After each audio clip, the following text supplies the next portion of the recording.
I thought I had it all: success, stability, and a loyal wife by my side. But I was a fool. She took my trust and shattered it, leaving me with nothing but lies. I gave her my heart, and she sold it for a fleeting taste of power. When the truth came crashing down, I made a vow. She wouldn't get away with it. Each step I took forward wasn't to destroy her, but to rebuild myself. The true victory wasn't in her downfall, but in my rise from the ashes she left behind. In the end, I learned that success is the best form of revenge, and it's a path I'm proud to walk. My name is Tim Cramer. I work as a banker, which is what I do for a living. I'm a regular guy, 30 years old, who keeps fit by exercising regularly. I'm about 6 feet tall and weigh 180 pounds. I once thought my first wife would be the only woman I would ever be with. Looking back, I realized that was not true, and getting married was a mistake. You might find it surprising, but I divorced my wife because we faced money problems. It can be hard to believe a banker could struggle financially, but we all have our ups and downs. My ex-wife often spent more money than we could afford.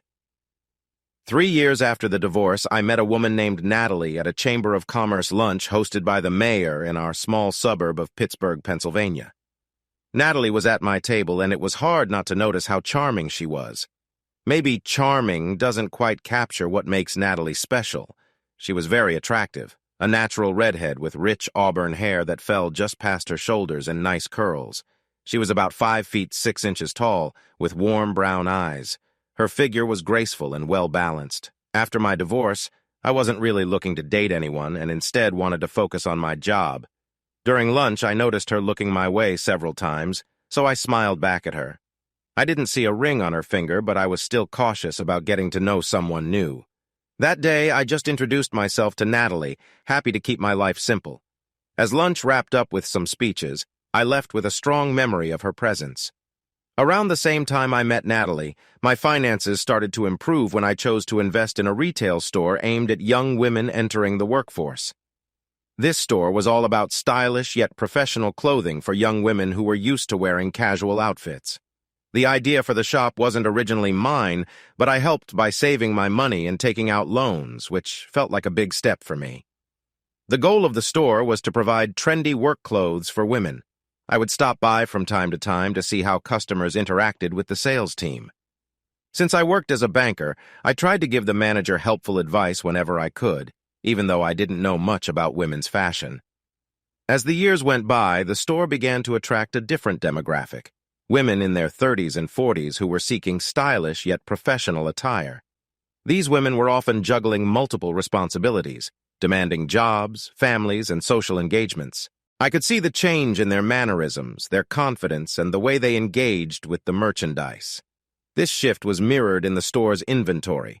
The owner started bringing in a wider variety of products that catered to this new clientele. More sophisticated cuts, timeless pieces that could transition from day to night, and an expanded selection of accessories. The atmosphere in the shop became more vibrant, with the sound of laughter and animated conversations filling the air. I continued to observe from my quiet corner, intrigued by the evolution unfolding before me. I would watch as the female customers shared their stories with each other, creating a sense of community. They would ask for styling advice, exchange tips, and even share stories about their careers or personal lives. It was clear that the store had become a gathering place, a sanctuary where women felt empowered to express themselves through fashion. Despite my silent presence, I began to feel a sense of ownership, not in the traditional sense, but as if I were a part of this unfolding narrative. The store was more than just a business. It was a space where women found not only clothing, but also connection and support. I found myself reflecting on my initial decision to invest in the store. What had seemed like a passive income opportunity had transformed into something much more rewarding. As the clientele continued to evolve, I started wondering about the next chapter. What would happen next? Would the owner adapt once again to the changing tides of fashion and community needs? It was exciting to think about the possibilities and the impact the store could have on future customers. Decisions would need to be made and trends would shift. But in the heart of it all, I had a newfound appreciation for what we were building together, even in the background. After looking at the sales information from the first year, we found that the average age of our shoppers was now in the mid-30s.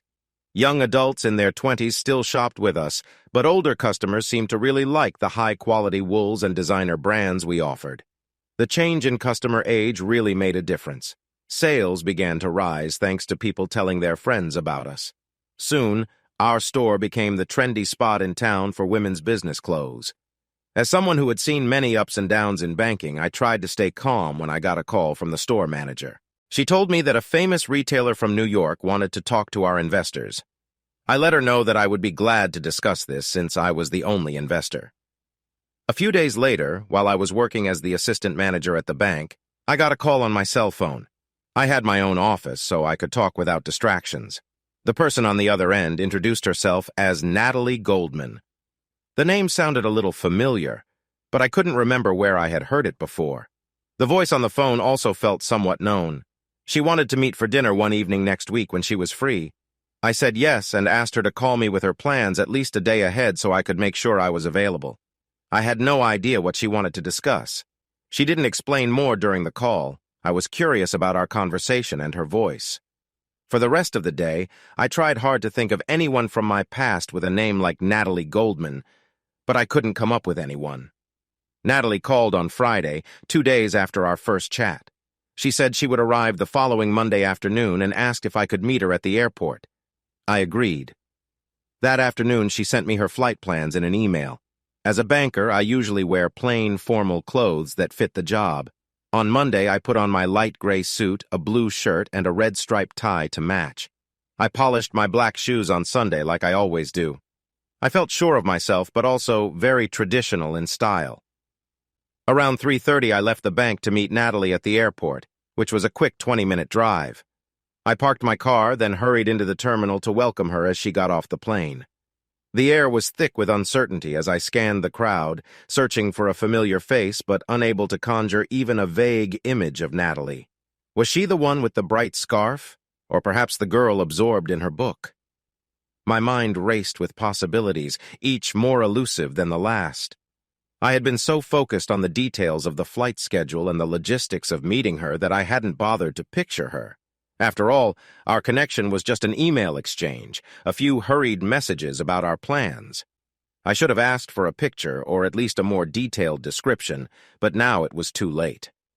The terminal buzzed with families and travelers, each moving with purpose while I felt like a solitary island, anchored in confusion. The clock edged closer to the departure time, ticking away the moments of ambiguity. Should I wait longer, or assume she opted for another flight? I considered using my phone to send a quick message, but would that only serve to deepen the awkwardness if she wasn't even on her way? As I paced back and forth, I overheard snippets of conversation. A mother calling for her child, a couple laughing over a shared joke, the distant announcement of a delayed flight. Each sound tugged at my awareness, amplifying my solitude.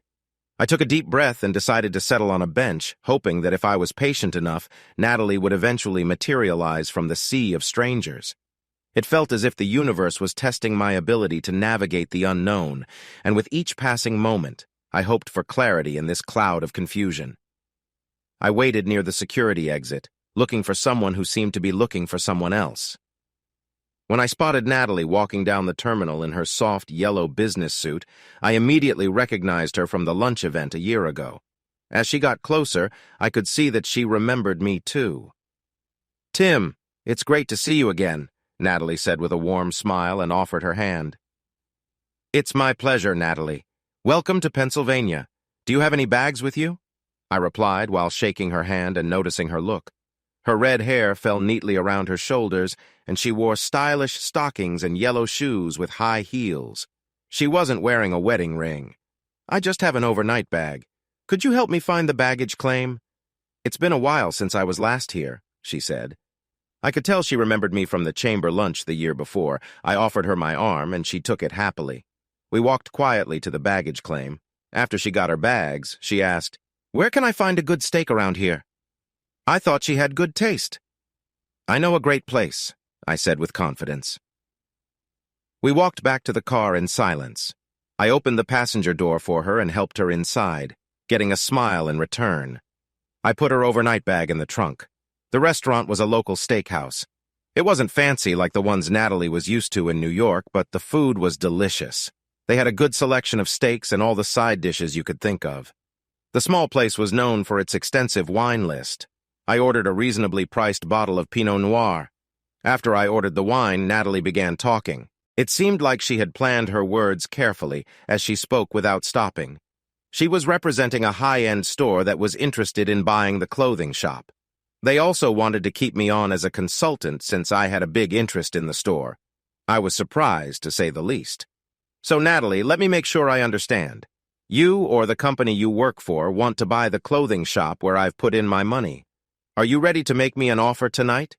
I asked plainly. I can tell you get straight to the point. Yes, we are ready to offer you $2.3 million for your investment. It's a common business valuation of 2.5 times the store's yearly sales, which we've only estimated for now. I struggled to focus on the words coming out of her mouth. It was as if she were rehearsing for a corporate presentation, each phrase polished and rehearsed. My thoughts drifted back to the first day we opened the store, the chaos of unpacking boxes and setting up displays, the excitement of our first customers. How had we gotten to this point? A year later, and now discussions of offers and negotiations hovered above us like clouds before a storm. "Are you even listening?" she asked, a hint of irritation sneaking into her voice. I blinked, bringing myself back to the moment. Yeah, sorry. Just a lot to take in."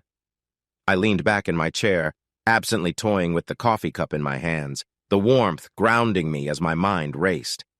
"It's an opportunity, you know," she continued, her tone shifting back to matter of fact. "If we take this deal, we could expand our product line, attract more customers." Her words faded again as I stared out the window onto the bustling street, where people hurried by, completely unaware of the fragile world we were navigating. "Think about it," she said, more insistently now. "This could be the boost we need." I sighed, running a hand through my hair. The thought was tempting. Expansion, more revenue, a chance to really make our mark. But at what cost? Would we be sacrificing our vision for the sake of numbers? The store was more than just a business to me. It was a labor of love. "I just don't want to lose our identity," I finally replied, keeping my voice steady. "Identity?" she scoffed lightly. "We can keep our identity while growing. It's not mutually exclusive. We can evolve." I could see the determination etched in her features, the glint of ambition sparking in her eyes. Maybe she was right. But as I weighed the prospect of success against my fear of change, I couldn't shake the sense that every decision we made would shape the future of not just the store, but all the dreams we built together.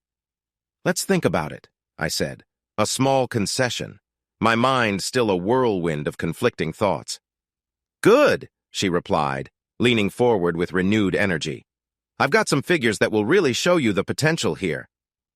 I forced a smile, but inside I felt the familiar tension knotting in my stomach. The journey ahead loomed uncertain, and for now, all I could do was hold on and hope we didn't lose ourselves in the process. A little over a year ago, I put in almost $500,000 thinking it was a lot. Now my ship just came in, bringing me $1.8 million in profit after I paid off my loans. I took a sip of my wine and leaned in slightly, saying, "You, my dear lady, have a deal. Where do I sign?" Natalie turned red, maybe because of my friendly tone or the "dear lady" comment. I knew how much my investment was really worth, and I understood that the time it would take for her company to pay back was longer than I wanted to wait for a big check. So I agreed without haggling. Looking back, I might have missed out on more money by taking the first offer, but with the risks involved, a little extra didn't seem worth it. "Thank you for accepting the offer and for the kind words," she said, still a bit flushed. It seemed she was hoping I wouldn't change my mind. I didn't plan on this, but I wanted to talk about the consultant job Natalie had mentioned earlier. "Aren't you forgetting something, Natalie?" I said, teasing her a little. Her cheeks turned rosy, highlighting her freckles and making her look even cuter. She hesitated and said, I don't know what I might have forgotten." I thought I'd make things easier for her. "What about the part where I become a consultant for your company? The new owners of my women's boutique?" I nudged. But you know I have a regular job and can't commit to a full-time consultancy for the store. Natalie quickly gathered herself. Well, yes, that is a point. The job pays $200,000 a year, and I guess I didn't think it was such a big deal to keep doing what you've been doing for the store. I knew you worked at the bank. The offer is $200,000 a year plus expenses. But you need to stay here to manage the work for 1 year. You also need to give updates to the main office every month. If that sounds good to you, I can have the documents ready and sent to you by the end of the week. I nodded. That sounds great. I'm looking forward to having my lawyer look them over. Thank you, I said sincerely. Our steaks arrived just in time. The waiter brought Natalie a small filet mignon with a baked potato, and I had a ribeye with broccoli. We enjoyed our meals quietly for a while until Natalie spoke up. Are you married? I don't see a wedding ring, but these days that doesn't always matter, which is why I asked. I've been divorced for almost 4 years now. I could turn back time and advise my younger self to save more and spend less. It's funny how life works. I never thought I'd see this day when financial security would seem like a distant dream. But here I am, staring at a hefty balance in my account that I didn't think I'd ever achieve. But, you know what? I continued, my laughter fading. Money isn't everything. It can't buy the moments that matter, like that summer evening under the stars, or the warmth of a genuine smile from a friend. If only I had known that happiness doesn't come from the digits on a screen. Instead, it grows in experiences, connections, and the time we spend with those we love. I took a deep breath, reflecting on the irony of my situation. I had learned to appreciate the little things, and in doing so, I found a kind of wealth that could never be measured in dollars and cents. If only I could share this realization with everyone struggling to make ends meet.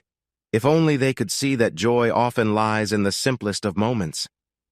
Maybe someday, I mused, I'll use this newfound stability to help others find that joy, to lift them up beyond the stress of financial worries.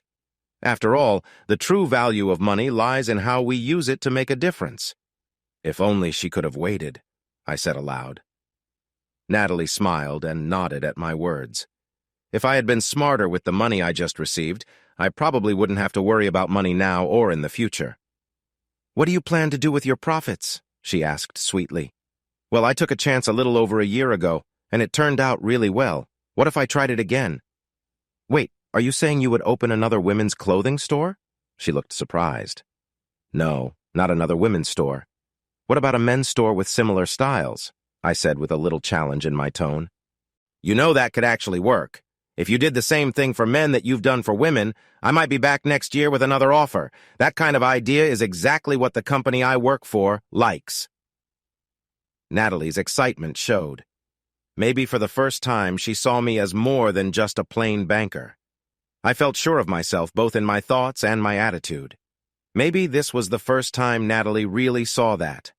She looked at me in a new way, not just as a business partner she had just worked with. As she finished her meal, her eyes seemed clearer. I noticed a change in her when she smiled. Her smile was bigger, reaching her eyes, unlike before when it seemed more careful. Something in the way I spoke or the confidence I showed must have caught her attention. After dinner, we chatted over coffee. I saw it was getting late, so I called the waiter, but Natalie surprised me by paying the bill. I had to get to the bank early tomorrow to catch up on work since I had left a bit early today. I asked her where she was staying. She told me she was at a Hyatt near the airport and asked if I could give her a ride. I said yes, and we exchanged numbers. The drive to the airport was quiet again, with my mind busy thinking about starting a new business. I didn't understand what Natalie was thinking until we were almost at the hotel. Would you like to come in for a drink at the bar? I thought about saying no because I had an early meeting at the bank tomorrow, but then I figured why not? I had just come into some money. I could enjoy a drink with an interesting person. I would be happy to have a drink with you. Thank you. This surprised Natalie a bit. She smiled, and this time her smile lit up her eyes. That's great, Tim. Thanks for dinner and the nice talk. I've really enjoyed it. I'll just get my bag and check in, then I'll meet you at the bar if that's okay? She asked with confidence, making her plans clear. Sure, I'll save you a seat. We said goodbye, with her going to check in while I headed towards the bar. Looks like I missed the grand entrance, I said with a grin, gesturing to the empty chair across from me. She laughed, her eyes sparkling as she settled in. I had to make sure I looked just right for such an occasion, she teased, adjusting her hair back into place. What do you think of the Woodford? Worth the wait? I took a sip, savoring the smoothness, and nodded. Definitely worth it. Just like your arrival.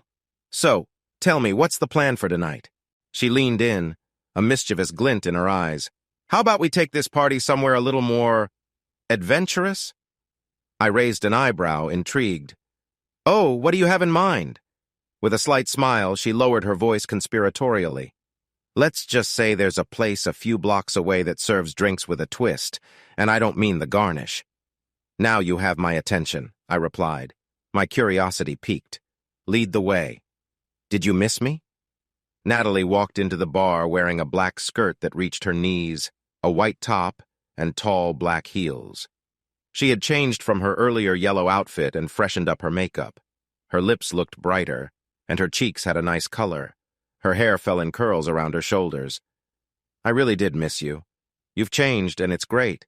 You look wonderful, Natalie, I said, sharing my thoughts honestly. She smiled with appreciation. Thank you for the kind words. I was traveling in those clothes all day and just wanted to be comfortable. I appreciate your understanding. Can I please have a Chardonnay? Of course. I called the bartender to place her order. Natalie sat next to me and looked straight ahead at the bar. After I ordered, she turned so our knees were touching. I have to admit, it made me feel a little excited when they brushed against each other. I wasn't sure if I wanted to get close to her or anyone else right now, especially since she had just made an important agreement. Our bank had strict rules about not getting too friendly with coworkers, but I decided to relax a little and enjoy the moment. You know, you've been really kind all evening, opening doors, showing me around, and having nice chats. Is this how you are all the time, or are you just being nice because of the agreement we made? Natalie's question caught me by surprise. I wasn't sure why it was important, but I thought I should answer her honestly. The bartender came over with her wine. She took a sip and leaned back in her chair, clearly waiting for my answer. Well, believe it or not, being kind isn't out of style. I like to think I'm a caring person and always try to be thoughtful towards everyone. Being nice is just how I treat ladies. Of course, it's easier to be polite to someone as interesting as you, I said, looking straight into her eyes. They glanced down at my hands for a moment before coming back to meet mine. After a second to gather herself, Natalie answered, I did some checking on you before I arrived. You really surprised me? It means a lot coming from you. I guess it's easy to get caught up in the hustle when you're in a big city like New York, where everyone is always chasing the next deal. But out here, it's different. The community matters more, and I believe in building relationships that last. He paused, looking thoughtfully into his glass before continuing. Success isn't just about the numbers, at least not to me. It's about how you treat the people around you and the impact you have. Natalie nodded, tapping her fingers lightly against the stem of her wine glass. That's refreshing to hear. You know, I think that's what drew me to this place in the first place. There's an authenticity here that you just don't find elsewhere. It feels almost like a little hidden gem. Tim smiled, feeling a warmth spread through him. It is a gem, and I'm glad you see that. More people should take the time to look beyond the bright lights and fast pace. Sometimes the best opportunities come from simply being genuine. Agreed, she said, her eyes sparkling in the candlelight. It's nice to meet someone who actually values the connections they make. You never know where they might lead. Exactly, he replied, his mind wandering for a moment at the thought of what could be. So, what's next for you? What brings you out here to the, oh, just a little business trip turned adventure? She interrupted, waving her hand dismissively. I'm looking to branch out a bit, maybe explore some collaborations. Who knows what I might find? She grinned, a playful glint in her eyes. Tim could sense there was more beneath her words, but he didn't press further. Instead, he took a sip of his own wine, a smile lingering on his face. Well, if you find yourself needing a local guide or someone to help with the process, I might know a thing or two about this area. Natalie leaned in slightly, her interest piqued. I just might take you up on that offer. A good business partner can make all the difference, wouldn't you agree? Tim felt a spark of intrigue at her response. Absolutely. There's a lot of potential here, and the right partnerships can help unlock that. They shared a moment of comfortable silence, both aware of the unspoken possibilities hanging in the air like the warm glow of the setting sun through the restaurant's windows. And just to be clear, I like you too, but I should probably get going now. It's getting late, and I have to get up early for work at the bank tomorrow. I really enjoyed spending time with you tonight. If you ever come back to this area, please give me a call. I stood up, left a couple of 20s on the bar, and gave her a friendly kiss on the cheek. And thank you for the kind offer about the store. I really appreciate it. Natalie looked a bit surprised. Maybe she wasn't used to this kind of goodbye. I got home quickly and fell asleep, thinking about how nice the evening was, and how I hoped to do it all over again. The next morning, around 7, Natalie sent me a text. I was just about to leave for work, showered, shaved, and ready to go. She wanted to have breakfast before her flight at 10. We decided to meet at the restaurant in her hotel from the night before. I got there 15 minutes later. She waved me over to her table.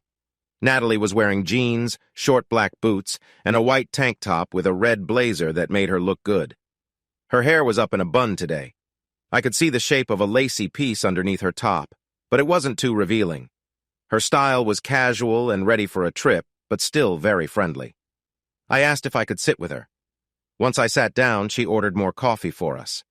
Today I looked like a banker again in a dark blue pinstripe suit, a lighter blue tie, and a white shirt. After the waitress left, Natalie started talking. It seemed like she had this all planned out and just didn't get to say it last night. You know, Tim, you left so suddenly last night. You didn't give me a chance to thank you for your kindness. That wasn't very nice of you. She frowned, but it seemed more like a playful pout. I wasn't about to play along with that. Natalie, you're welcome. You already thanked me. That's all the thanks I needed. I'm happy we could meet last night and finish our agreement. I appreciate your professionalism. I really did have a great time, as I said. You are really frustrating, Tim Cramer. I'm here trying to learn more about you, and all you do is say, thank you, and you're welcome. Natalie's expression softened, though a hint of disappointment lingered in her eyes. I get it, but it's hard not to feel something when you have this kind of connection with someone, she said, her tone shifting from frustration to a more vulnerable place. I thought we had something special, even if it started as a business arrangement. I appreciate that, and I certainly enjoy our time together, he replied, trying to find the right words. It's just that I really have to focus on keeping things professional. I've been through a lot, and the last thing I want is to complicate either of our lives. Natalie sighed, looking down at her hands. I understand boundaries, but I also believe in finding joy where you can, you know? It doesn't always have to be about keeping things strictly business. You're not wrong, he acknowledged. I just worry about the implications of crossing that line. The last thing I want is to hurt you or mess things up. She looked up, meeting his gaze with a mixture of determination and softness. Maybe we could redefine what this connection is, without all the pressure. I don't want to push you into something you're not ready for, but I also don't want to ignore the chemistry we have. He considered her words carefully. I care about our professional relationship, and I don't want anything to jeopardize that. But I also can't deny that I enjoy your company and the way we connect. Maybe there's a balance we can find, but it would require a lot of honesty moving forward. That's fair, Natalie nodded, her expression brightening slightly. How about we take it slow and see where it goes? No expectations, just enjoying each other's company? That sounds reasonable, he said, feeling a weight lift off his shoulders. Let's keep the lines of communication open and see how it feels. With a tentative smile, Natalie replied, I can work with that. They both felt a renewed sense of possibility, aware that the path ahead might be uncharted but also filled with potential. The landing really hurt the first time, I said, trying to be honest without hurting her feelings. I could see that my words made Natalie more determined. All right. I understand that your divorce was tough. Would it help if I told you I went through something similar? It was hard for me, too. Can I ask you something? What are you looking for now? I know what I want, and my first husband wasn't the right fit for me, but I haven't given up looking. She paused for a moment, then added, You've already said you find me attractive. I'm just saying I feel the same way about you, and I want to know you better. If you're worried about getting too attached, I promise I can keep things simple and easy. What's wrong with taking a chance to see what could happen? She let that idea sink in. I had to admit her suggestion was tempting. But let's be honest, she was in New York and I was in Pennsylvania. How likely was it that a long-distance relationship would really work? I wasn't so sure. Natalie noticed I was unsure and decided to get a little closer. Here's the deal. You'll need to come to New York to sign the final papers anyway. This week, you'll sign a letter of intent. After that, we'll review everything carefully to make sure the deal is good. It will probably take another 2 to 4 weeks to finish everything up. She put strong emphasis on the word finish, showing how serious she was about it. I waited for what felt like ages, but it was only about 30 seconds for Natalie to speak again. How about you plan a trip to New York in 3 weeks from this Friday? Arrive Friday evening and leave the next Sunday. That way, you can enjoy 2 weekends in the city. You can stay at a hotel, or you can stay with me at my place in Manhattan. It's up to you. What do you think? And just so you know, I have 2 bedrooms. If you want, you can use the guest room, but I'd prefer to have you closer. I was surprised. This lovely woman just invited me to spend a week with her. She noticed my thoughtful expression and understood that I was thinking about her offer. Natalie looked at me, her eyes sparkling with a mix of surprise and delight. You mean it? She asked, her voice light with curiosity. I could see the gears turning in her mind, weighing my words. Absolutely, I replied, trying to keep my tone light and casual. I think we have something special brewing here, and I don't want to rush it. I'd rather build a solid foundation than dive in head first and risk everything. She smiled, visibly relaxing as she leaned back in her chair. I appreciate that. I'm all for taking things slow, too. It's refreshing, really. Most guys I meet seem to jump in with both feet and then get overwhelmed. Exactly. I think we both have a lot going on in our lives. Plus, the whole getting to know each other part is what makes this exciting, right? I took a sip of my coffee, gauging her reaction. Although it was still early, I felt an electric connection already developing between us. Definitely, she said, her smile widening. Okay then, welcome to my humble abode. Just a warning, my spare bedroom isn't exactly a 5-star accommodation. I chuckled. As long as it's not a broom closet, I'm sure I'll be just fine. The conversation flowed easily from there as we exchanged stories about our lives. Her passion for photography, my latest project at work, and the quirky things that made us both who we are. With each moment, I felt more at ease, and the initial tension from my bold proposition began to dissipate. As breakfast came to a close, I took a moment to appreciate this unexpected turn of events.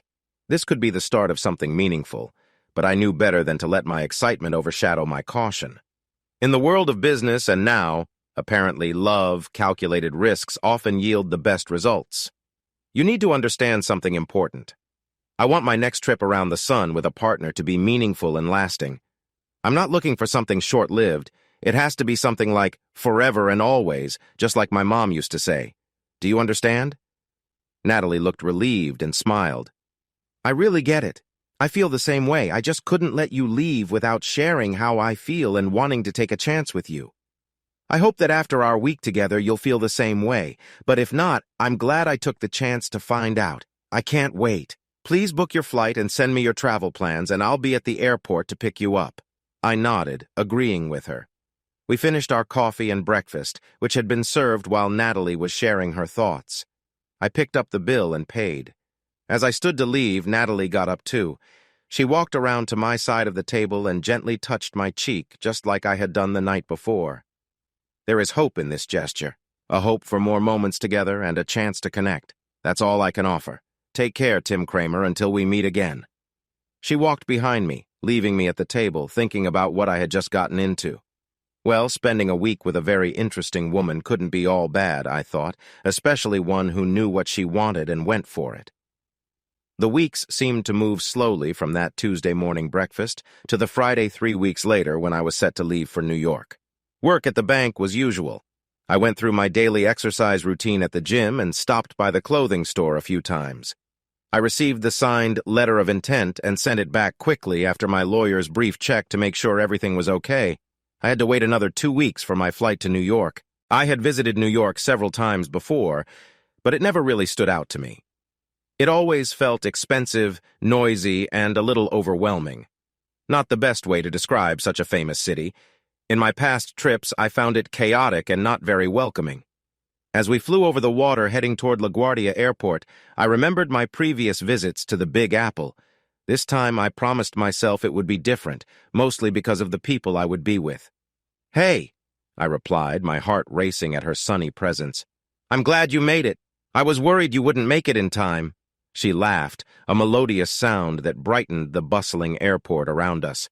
"I had to fight through traffic like it was a race, but it was totally worth it to see you." As I watched her, I couldn't help but admire the way her hair caught the light, framing her face in a halo of soft curls. The way her eyes sparkled with excitement made the hasty exit of the terminal feel like a forgotten blur. "Are you ready for the weekend?" I asked, trying to contain the anticipation swelling within me. "Absolutely! I've mapped out a few places we have to hit. First stop, your favorite coffee shop." Her enthusiasm was infectious, and I felt my own excitement build. "Sounds perfect," I said, reaching out to take her hand. It felt warm and right. "Let's grab your bag first, then we can get that coffee." We made our way toward baggage claim, weaving through the crowd. I stole glances at her, soaking in the small details, a slight smudge of lipstick where she had hastily applied it, the faint scent of lavender that lingered around her, and the way her laughter could fill the silence. "I'm so glad you're here," I said as we reached the conveyor belt, watching the bags roll by. "Me too. This weekend will be amazing. I can feel it," she replied, her eyes sparkling with promise. Minutes later, after retrieving her luggage, we stepped out into the crisp air. Above us, the sky was starting to paint itself with hues of orange and pink, as if it were celebrating our reunion. "Let's get that coffee," I said, unable to wipe the smile off my face. "Lead the way," she encouraged, her spirit lifting my own as we set off into the evening together. "I'm really happy I didn't." She quickly hugged me and lightly touched her cheek to mine. "This is just part of keeping my promise from before." She stepped back to look at me, taking in my outfit of jeans, a polo shirt, and boat shoes. I could tell she liked what she saw. "You look great, Tim. I'm glad you came. You won't regret it." Natalie looked nice, too. She wore white capri pants, white flats, and a pink sleeveless blouse. "Thanks, Natalie. I appreciate the invite. You look great as well. Now let's grab my bag and then you can show me around this lovely city." To be honest, my previous visits here weren't very exciting, but I have a feeling this time will be different, thanks to my wonderful host. "Thank you. You're right. I have a fun week planned. But for tonight, I set up a nice, quiet dinner at home for just the two of us. I just want to talk about you, me, and what could happen next. I made some food, and before you say anything, you should try it first. I promise I'm not a bad cook. Sound good?" She gave me a playful wink. "Sounds good, Nat. Is it okay if I call you that?" I asked her. "Nat, huh? That's a bit forward, but I like it. Does that mean you think we could be more than just co-workers?" she asked, sounding both hopeful and a bit careful. "Let's see how the week goes, Nat. You know I'm open, but I don't want to give you any wrong ideas either." I wanted to be honest without discouraging her. "That's fair. I guess I have some work to do." "Okay, I can deal with that. Let's head to the condo." Just like that, we were getting closer to our destination in the busy New York traffic. Our chat had been easy, talking about our jobs, her work with the clothing company, and my role at the bank. It wasn't very personal, but that was the point of starting fresh to learn more about someone. It grows over time. During the drive to her home, I figured out a few things about Nat. She cared a lot about her job and wanted to succeed, just like I did. She believed that women could reach their goals if they worked hard and competed fairly.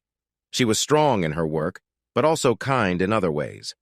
When we arrived at her place, a cat came up to her but quickly ran away when it saw me behind Nat. Nat turned and said, "That's JJ. He's a bit shy, but once he gets to know you, he'll be okay.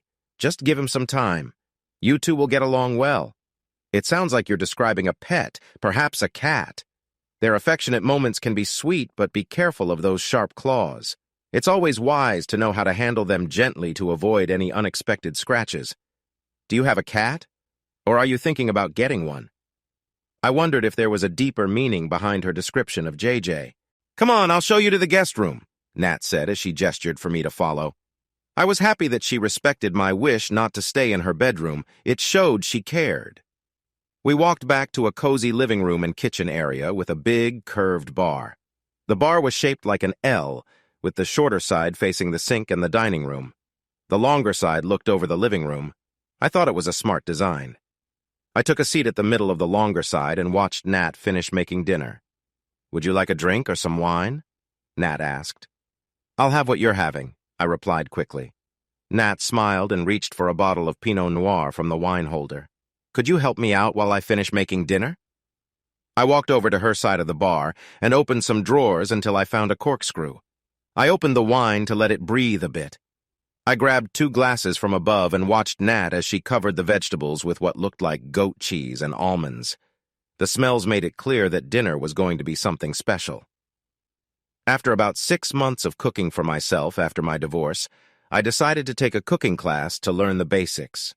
I enjoyed it so much that I returned for the advanced class. I may not be a top chef, but I could prepare a meal or two. I was excited to show off some of my cooking skills to Natalie this week. She had made a roasted rack of lamb, which was resting nicely on the sideboard next to the stove. There were also some red potatoes in the broiler, almost ready to come out. Dinner was going to be special with the green beans on the side. I saw 2 candles on the table, and I decided to light them after pouring the wine. I set down the wine at the place settings on the dining room table and then lit the candles. Nat reached over to turn on a chandelier above us, adjusting it so it glowed softly like the candlelight. The room felt warm and welcoming. That's when I noticed a small gift-wrapped box next to one of the place settings. Nat saw me looking at it and said, "That's for you. Let's get everything on the table first, and then you can open your present." I nodded and helped arrange the vegetables, lamb, and serving dishes on the table, while Nat put red potatoes into a dish already there. She then signaled for me to sit down. I stood behind the other chair and waited for her to stand beside it. I pulled the chair out to help her sit, and she smiled the whole time. "Of course. Please provide the text that you would like me to rewrite, and I'll be glad to help you with it." "It's just a little something to welcome you properly," Nat continued, her eyes shimmering with excitement. "Consider it a token of our new friendship." I smiled, feeling a warm sense of camaraderie growing between us. "All right, if you insist," I said, my curiosity piqued. Nat set aside her wine glass and retrieved a beautifully wrapped box from the table. It was adorned with a silver ribbon that caught the light. She handed it to me with a flourish, practically bouncing in her chair. Carefully, I unwrapped the box, peeling away the paper to reveal a sleek leather journal. It was the kind of journal that felt luxurious to the touch, its cover soft and inviting.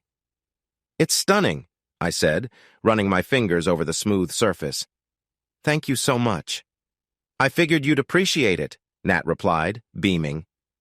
"I know how much you enjoy writing, and I thought it might inspire you even more." "It's perfect," I said genuinely. "I can't wait to fill it with ideas and stories." She leaned forward, her smile wise and encouraging. "Just remember, whatever you write in there, make sure it reflects who you truly are. The world needs more of that." I nodded, touched by her sincerity. "I will, and maybe one day I can share some of it with you." "I'd love that," she replied, her eyes sparkling with enthusiasm. "Now how about we dig into that amazing dinner you mentioned? I didn't slave away in the kitchen just for show." With laughter and light-hearted banter, we dove into our meal, the aroma of the food mingling with the warmth of our newfound friendship. Each bite was delectable, and with every shared story and laugh, I felt more at home than I ever had. Please accept this as a small gift to show how much I appreciate you spending time with me. It means a lot. Her words stuck in my mind. Spending time. What did that really mean for us? I could imagine being with Natalie in a different life, but with her coming all the way to New York just to see me, I felt like there was something more going on. Still, I decided to open the gift. When I unwrapped it, I was surprised. It was a stainless steel bracelet with black links that looked strong but stylish. It was simple yet elegant, and I liked how it looked on my wrist. "Natalie, just saying thank you feels too simple, but no one has ever given me something like this. I'll really keep it close to my heart. Thank you," I said quickly, feeling a mix of happiness and gratitude. Natalie beamed with a smile that lit up her whole face, and it made me feel warm inside to see her so joyful. I realized that the week in New York would be more than just a visit. Dinner was great, just like I expected, but talking with Nat was even better. Natalie married her first boyfriend. She said he was a lot of fun, but he didn't know much about life or being an adult. He didn't really handle responsibilities. Natalie wanted a partner who would support her and work together towards their goals. Her husband, however, wanted to have fun and avoid hard work. Their relationship was not meant to last. They wanted very different things, and there was no chance for them to meet in the middle. It was like they were headed in opposite directions the whole time they were married. Near the end, it seemed like Natalie thought her husband wasn't being completely honest with her, but she felt too tired to figure it out. "Sure, please provide the text that you would like me to rewrite, and I'll be happy to help." "Hey, what are you doing?" she asked, her tone a mix of surprise and amusement. I paused, realizing my instinct to jump in and help might have caught her off guard. "Just thought I'd help out," I replied with a sheepish grin, feeling a little foolish. "You know, cleanup duty after a cathartic heart-to-heart." She shook her head lightly, a playful smile creeping onto her lips. "You don't need to do that. It's nice to just sit and enjoy the moment." I took a seat again, feeling the weight of her words. Right. More moment, less cleanup." "Got it." I chuckled, leaning back in my chair and realizing how easy it felt to be ourselves in this moment. The conversation had taken on a life of its own, and even though we had shared vulnerable stories of heartbreak and lessons learned, it was clear there was an unspoken connection growing between us. I could sense that Nat's laughter, her insightful reflections about relationships, brought warmth that was both familiar and exciting. "You know," she said, a thoughtful look crossing her face, "I think it's really admirable how you're able to look back and reflect on what you want going forward. Not everyone can do that after a breakup." I shrugged, trying to downplay the compliment. "It's not always easy, but I figured it was better than wallowing in self-pity." She tilted her head, studying me for a moment. "Well, it shows growth, and if we're ever going to do this partner thing again, or if I ever do, I want someone who's had a good hard look at what didn't work and is ready to build something better." "Same here," I admitted, feeling unexpectedly vulnerable. "It's all about learning, right? We've both been through the ringer.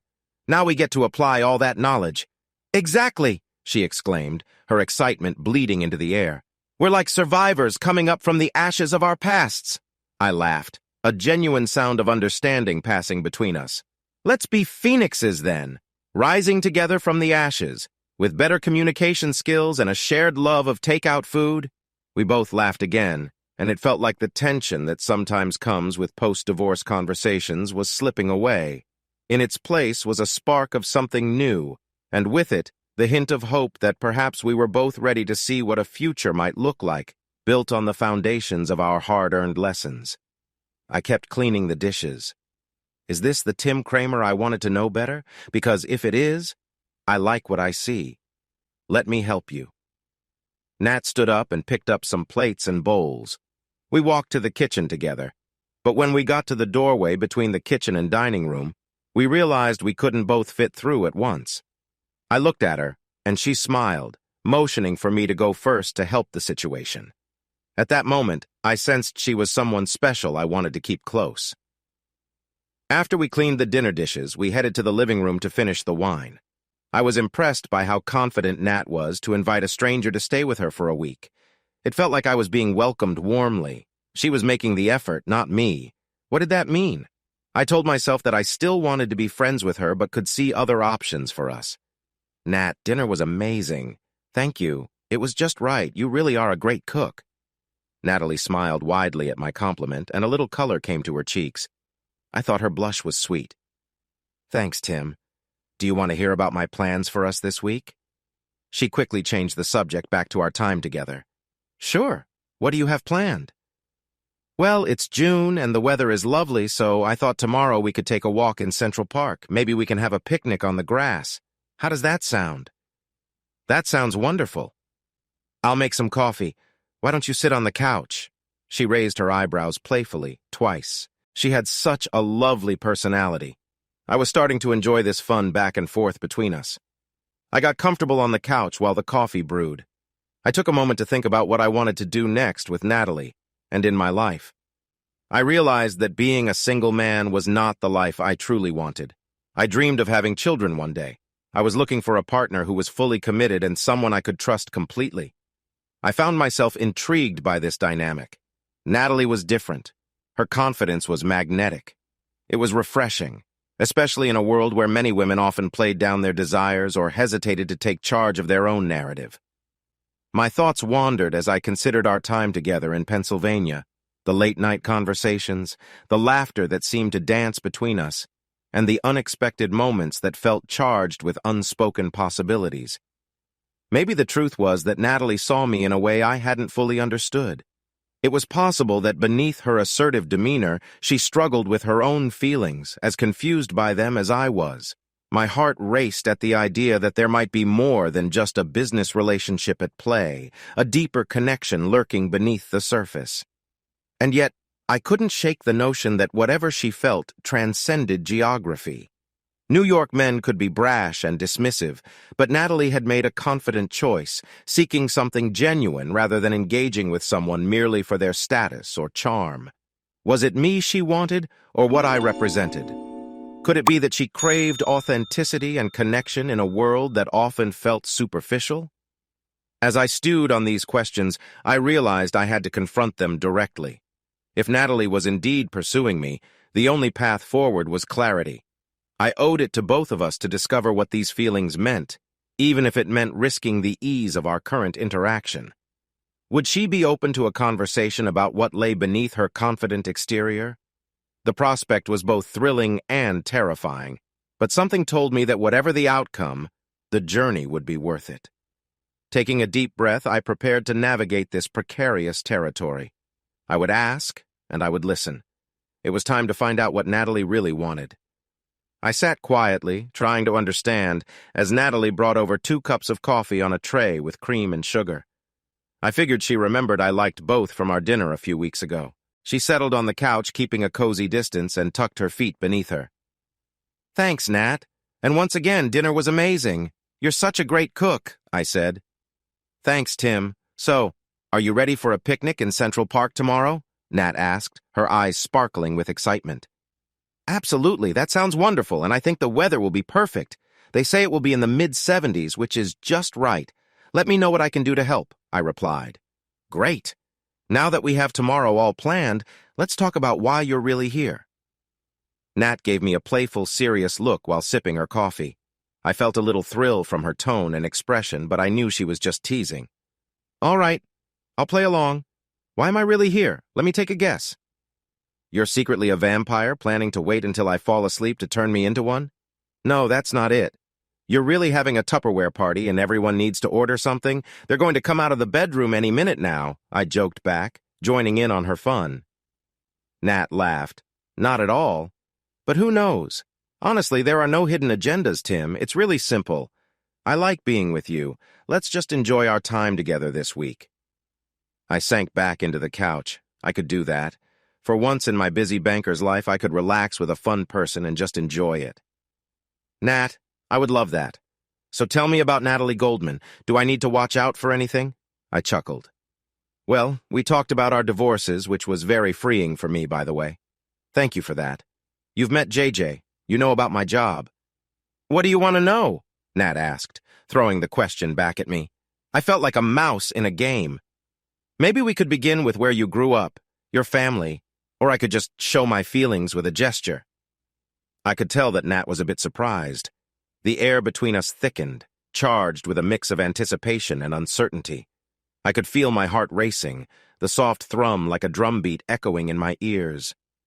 Her gaze lingered, dancing between my eyes and my lips, and I found myself wondering what it would feel like to bridge that gap, to close the distance. "Maybe we should take things slow," I suggested, my voice barely above a whisper. I didn't want to scare her away, yet the honest truth was that I craved that connection just as much as she did. She sighed softly, a mixture of relief and frustration. Slow, yes, but not too slow. Her words hung in the space between us, weighted with meaning. It was as if she was challenging the very nature of our hesitation, daring me to act on the unspoken chemistry that crackled in the air. I glanced around the cozy cafe, seeking a distraction from the intensity of the moment. Couples at nearby tables chatted and laughed, seemingly oblivious to the electric current winding its way around us. I returned my focus to her. She looked both vulnerable and fierce, a beautiful contradiction. "What do you want, really?" I asked, trying to keep my voice steady. I wanted to know what she was feeling, what she hoped for. Her breath hitched slightly, and I watched as her resolve wavered. I want to be honest about what's happening between us." She took a deep breath, her vulnerability shining through the fierce intensity of her gaze. "I don't want to play it safe. Not anymore." I found myself nodding, swept up in the urgency of her words. "Then what are we waiting for?" The words slipped out before I could catch them, bold and unfiltered. Her lips curled into a half-smile, a flicker of hope igniting in her eyes. "Maybe we start by being real." With that, she closed the distance, and in that instant, it felt like the world outside the cafe fell away, leaving only the two of us cocooned in our moment. I leaned in a bit closer, feeling a strong bond as I held her softly. She felt nice against me. Her skin was smooth, but I could sense her strength from working out. Our bond grew stronger, almost like a spark in the air. It reminded me of the first time our knees touched at the bar in Pennsylvania. I pulled her in a little closer as we paused, thinking about whether we could be more than just friends. Nat rested her head on my shoulder and wrapped her arms around me. It felt warm and comforting for both of us. For the first time since my divorce, I felt truly happy with another woman. "I didn't know, but I wanted to share that moment with you when you left Pennsylvania last time. I hope that wasn't too much," I said softly, gently speaking into her hair. "Not at all. Just hold me for a bit, Tim. You make me feel so good. Better than I expected. I don't want this moment to end." I shifted a little closer on the couch, keeping our connection intact. With all the feelings between us, it would have been easy to rush things. I remembered our talk about taking our time and letting everything happen naturally. I felt this was still the right choice as the strong emotions began to calm, even though I still felt a warm sense of happiness. "Nat, remember when I said we should take it slow?" She nodded gently against my shoulder. "I still believe we should, but please know that I do have feelings for you and that I truly valued our moment together. For first moments, it was wonderful, definitely one of the best." I smiled as I said this, feeling that my gestures showed how I really felt. "Tim, I know I'm not a young kid anymore, but I felt my heart race from that moment we shared. It was like nothing I've ever experienced." The scene unfolded in vivid detail, each moment exaggerated by the lens of my own detachment. The colors were richer, the sounds deeper, a symphony of past and present colliding in a swirl of emotions.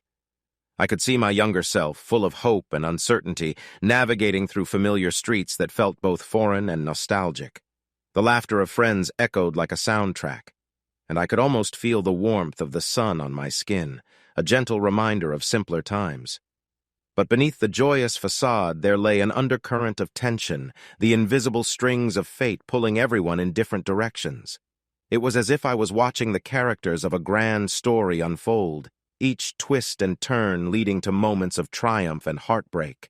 I dared to reach out, hoping to touch the scene, to pull myself back into the narrative. But my fingers passed through the air, like smoke slipping between my grasp. I was both spectator and participant, living the moments again while knowing I could never change them. As the film played on, I began to understand the beauty in this separation. The ache of nostalgia mixed with gratitude for lessons learned, reminding me that the past, though unchangeable, was an essential part of who I had become. In that suspended space, I found a sliver of clarity, a moment of acceptance that this was my story, a masterpiece woven with joy and sorrow, laughter and tears.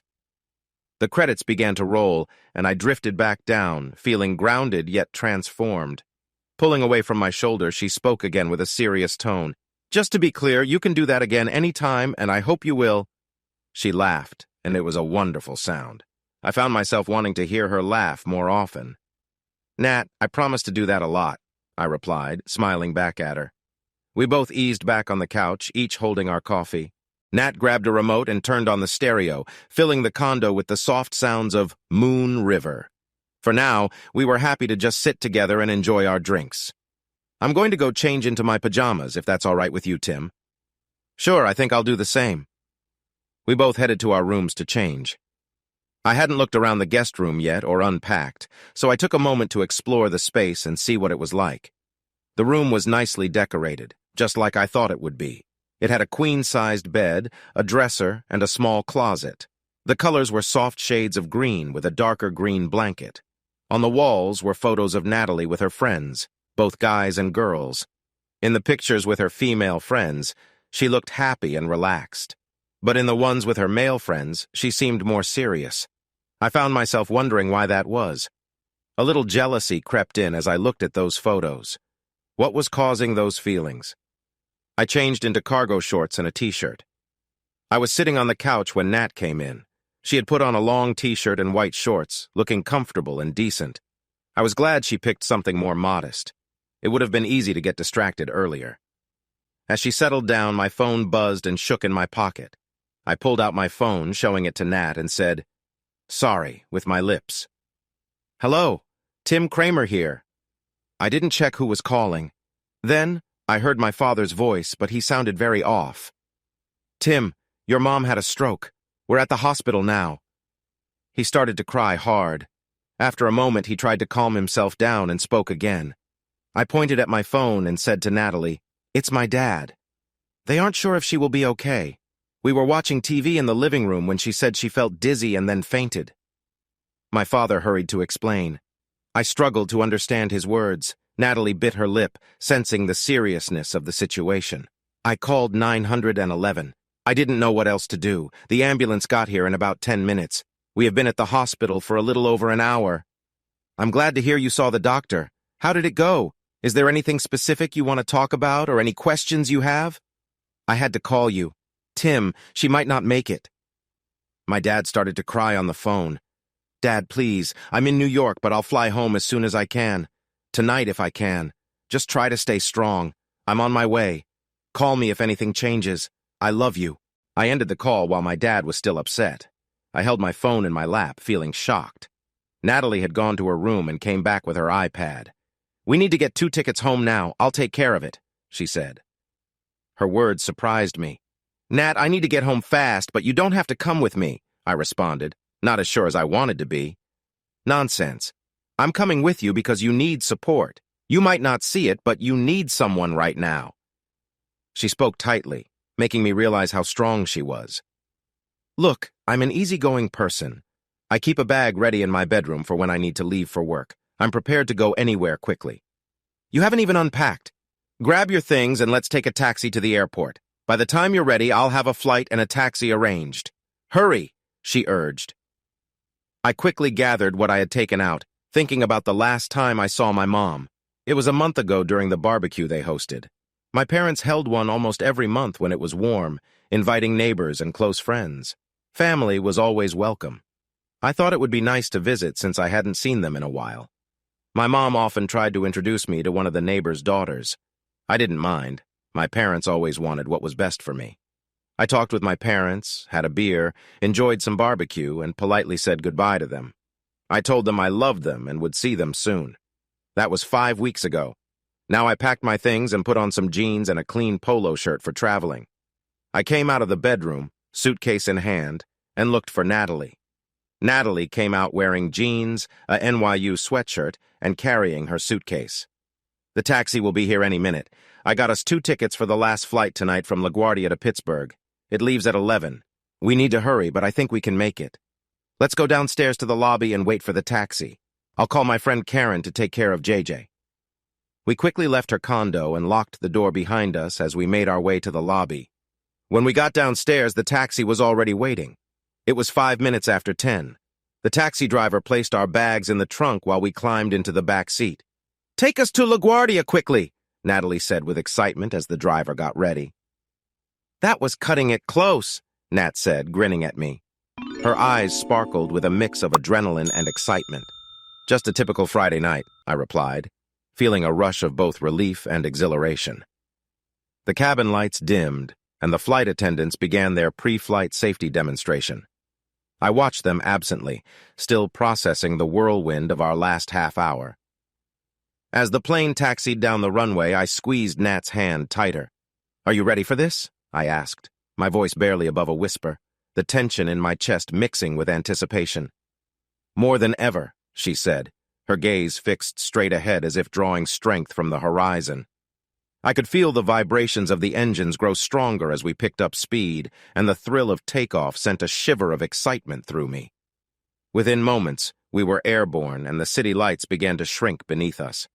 I leaned back in my seat, closing my eyes for a brief moment. The rush of the last hour was beginning to fade, replaced by the calm embrace of the flight. "We're really doing this," I murmured, half to myself. Nat turned to me, her expression serene but charged. "We are. Just a few more hours and we'll be on the other side, ready for a brand new adventure." I nodded, letting her words wash over me. The reality of what lay ahead, an uncharted place brimming with potential, filled me with hope and a tinge of anxiety. This trip wasn't just about the destination, it was about us, about everything we'd chosen to leave behind and everything we were ready to embrace. When the seatbelt sign flicked off and the cabin lights brightened, I felt my stomach flutter with possibility. Nat took out her phone and reviewed our itinerary, her enthusiasm palpable. I couldn't help but smile. Whatever happened next, as long as we were together, I knew we could face it head on. Natalie took my hand, and it felt really nice and comforting. My thoughts were all mixed up. I had just started to know a kind and lovely woman, but now my mother was very sick. There wasn't much I could do for her. Her doctors were taking care of her. Still, I was very thankful for the woman sitting next to me, holding my hand. I squeezed her hand gently and nodded my head to show her my appreciation. She seemed to understand what I meant. Nat smiled at me. "Tim, we made the flight. Try to relax a bit until we get there. I bet you have a lot on your mind. Don't worry about it too much until you know more. I'm here for you." "Thank you. You're right, my mind is full of thoughts right now, but I really appreciate you being here." I then realized I hadn't told Nat what was going on with my mother, so I decided to explain it to her. She nodded, showing she understood what my father had said. The flight was quiet for both of us. I was lost in my own thoughts about my mother. I didn't know what Nat was thinking, but she seemed happy to sit in silence, which showed me a lot about her. She was mature. We landed at the Pittsburgh airport around 30 minutes after midnight on Saturday. As we walked to long-term parking to get my car, Nat said, "Tim, I had time to think on the plane. You didn't ask me if I wanted to go, I just said I was going. I know I can get too focused on what will happen next. I might seem like I'm rushing forward, but I really do care. I care about you. If you're having second thoughts about me being here, I understand. I just wanted to support someone I care about." "Nat, thank you. I'm really glad you're here," I replied. "That's enough. Is that clear?" I felt uneasy about everything. I hoped Nat didn't think I was upset with her being here. "All right. I feel a bit better. Thank you." We got to the hospital just after 1 on Saturday morning. She flashed a weak smile, but her eyes betrayed the heaviness of the situation. I could see the worry etched on her face, and it clenched my heart tighter.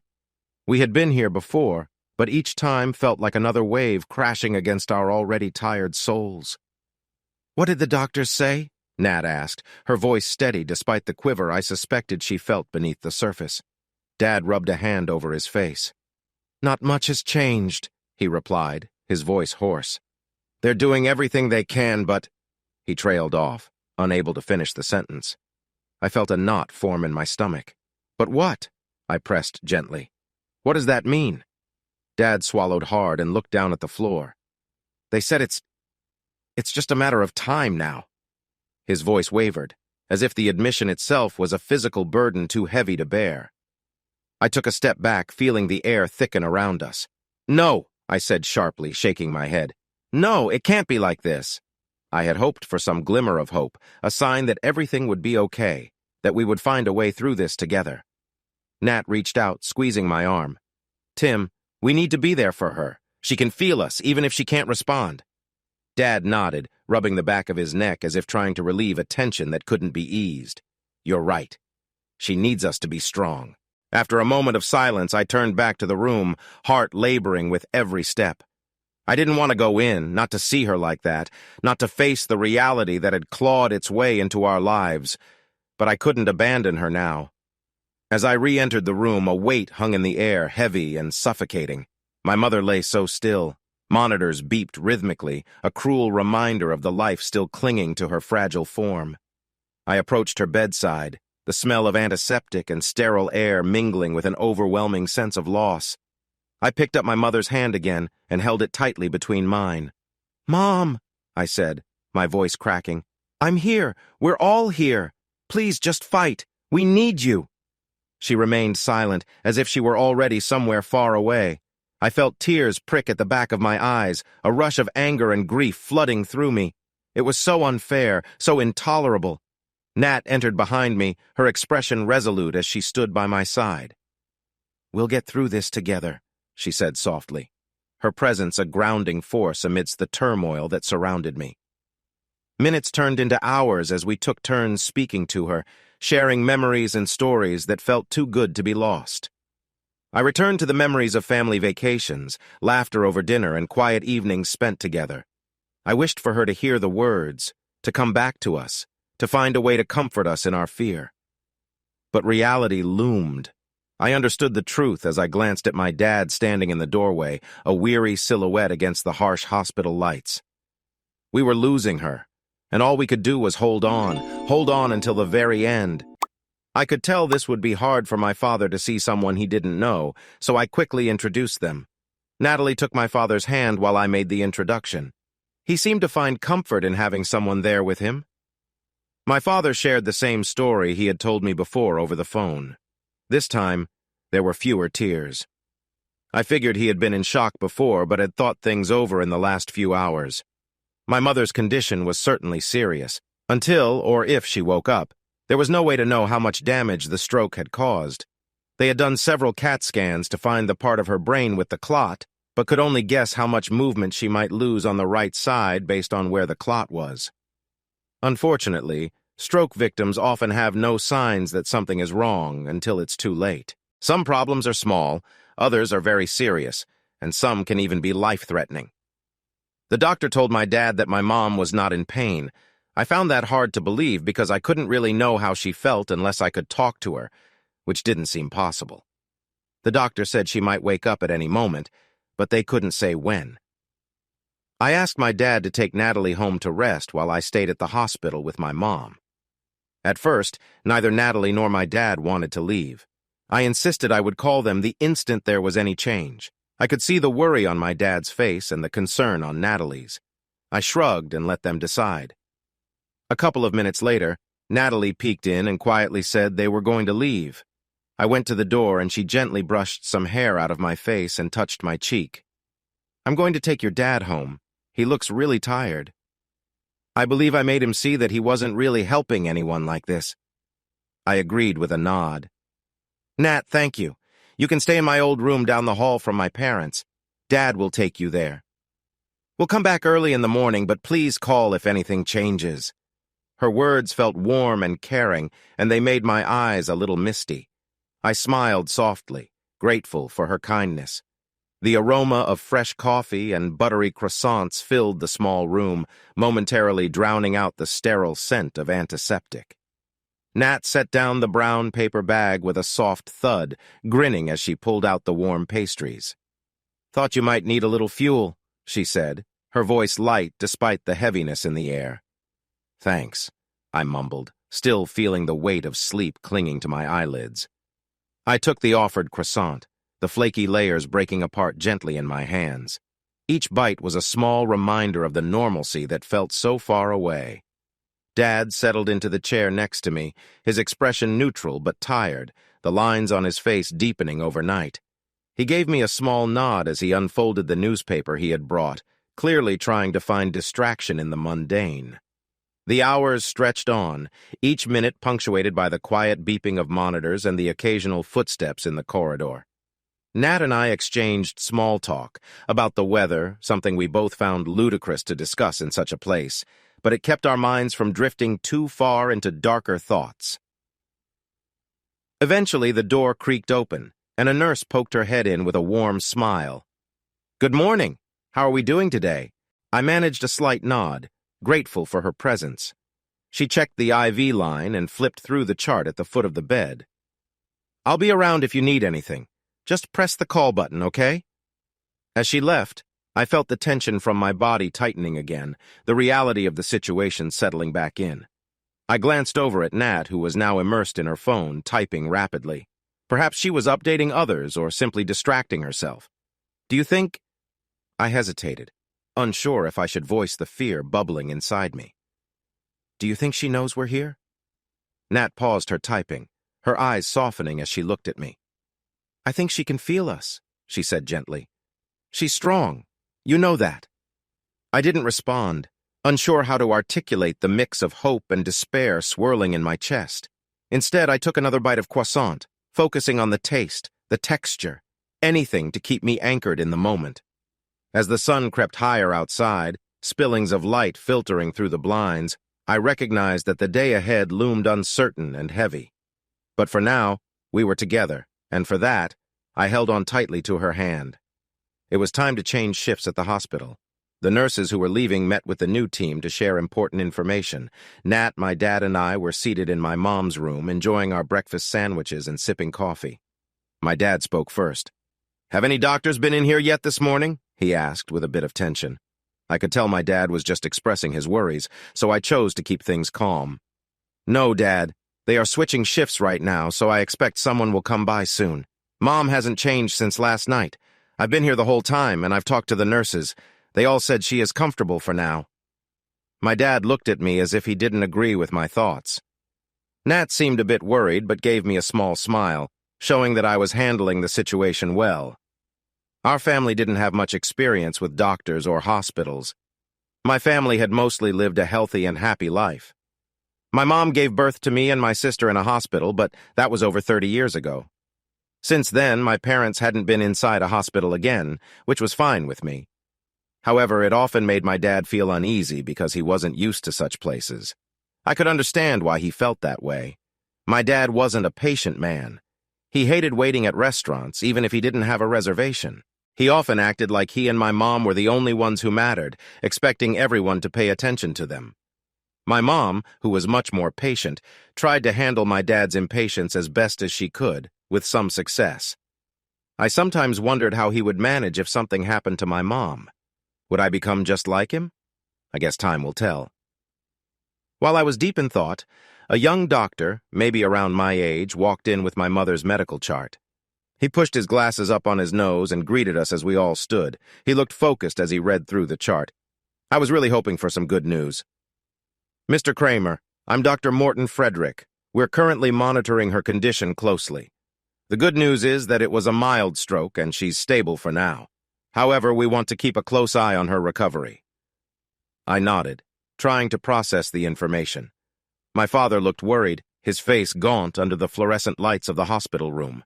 I could see the weight of the situation pressing down on him. "Is there anything we should know about her treatment plan?" he asked, his voice edged with concern. The surgeon nodded, flipping through the well-organized charts. "We'll start her on a regimen of medications to help manage her blood pressure and reduce the risk of future strokes. Physical therapy will be essential in her recovery, and we'll gradually incorporate that once she's stable enough." "Will she be able to talk to us again?" I couldn't help but ask, voice shaking slightly. The thought of my mother, once a vibrant conversationalist, reduced to silence, sent a shiver down my spine. "It's too early to tell," the surgeon replied gently. "Recovery from a stroke can be unpredictable.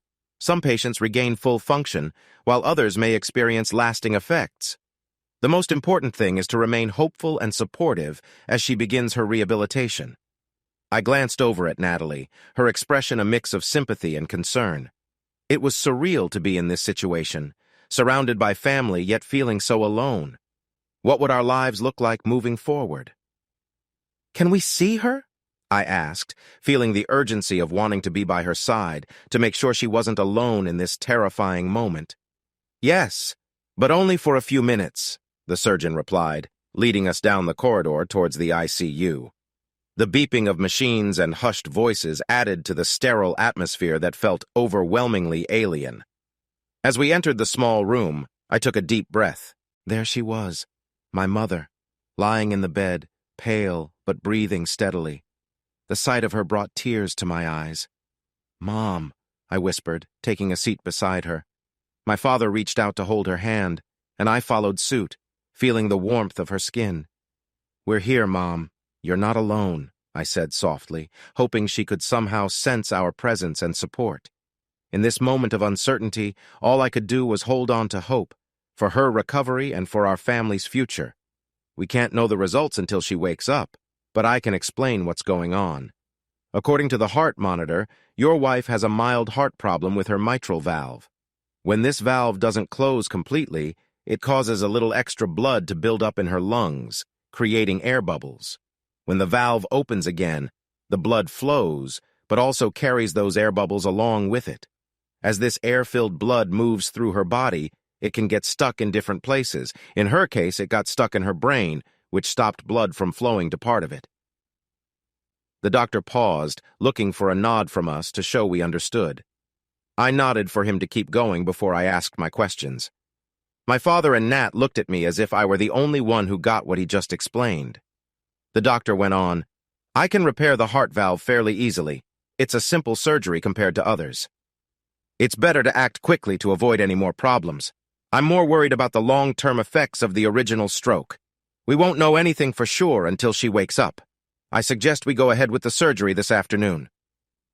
"Doctor, how likely is it that my mother's condition will get worse if you do the surgery?" "The surgery is quite simple. We use a tool to get to the artery through a small entry point in the groin. It's not a big operation. It works 99 times out of 100. In rare cases, it might need to be repeated. Like any surgery, there are some risks like infection or issues with anesthesia, but the benefits are much greater than the risks." "What if we choose not to do the surgery?" "I wouldn't recommend that, but the final decision is yours and your father's. I can tell you that if it is not fixed, it might cause another stroke later." This made the situation very clear for me. I wrapped my arm around both my dad and Nat. I held them close to feel stronger. "Dad, I think we should go ahead with the surgery." He agreed with me. The doctor nodded and said, "I'll go get everything ready. We'll discuss Mrs. Cramer's condition after the surgery. Please try to relax, even though I know that's hard to do right now." I sat by her bedside, the steady beep of the monitor providing a rhythmic backdrop to our anxious silence. Nat looked peaceful despite the circumstances, her chest rising and falling gently with each breath. I could see the faint outline of the bandage on her arm where they'd performed the procedure, a reminder of the battle she was fighting. "So, how do you feel?" I asked softly, breaking the quiet. She opened her eyes, a flicker of fatigue in her gaze, but a faint smile settled on her lips. "Like I just had surgery," she replied with a playful lilt, her voice a mix of raspy and warm. I chuckled softly, grateful for any semblance of her usual humor. "Well, that's a good sign, right?" "Definitely. Bring on the ice cream and terrible hospital food," she said, her smile widening. My father, who had taken a seat in the corner, chuckled in response. "I think the ice cream can be arranged. As for the food, we might have to negotiate that one." We sat in the room, weaving in and out of small talk, the occasional chuckle breaking the serious undertone that had lingered since she was wheeled away for surgery. It felt good to share this space together, even amidst the sterile hospital surroundings. As the afternoon shadows stretched longer, I watched as the tension of the day began to melt away from Nat's face. She was tired but relieved, and I could sense that her strength was returning, albeit slowly. "Hey," she said suddenly, her tone shifting slightly. "Thank you for being here. I know it was hard for both of you." My heart warmed at her words. "It's what family does," I replied earnestly. "We're here for you no matter what. Always." She nodded, her eyes glistening again, but this time out of gratitude rather than fear. "I love you both." "We love you too, Nat. More than you know," my father added, his voice thick with emotion. The three of us sat together in that small hospital room, united in our love and support, ready to face whatever lay ahead. And I knew whatever happened next, we would face it together. Now she was waking up from the medicine, but we still didn't know how she was doing after her stroke. We all stayed in the room with her until about 8 that night. Her situation had not changed. She was still lying in bed with machines beeping around her. This was one of the hardest times in my life. I felt completely powerless. My stomach made noise, and right after, Nat's stomach did too. "Hey, how about we get something to eat?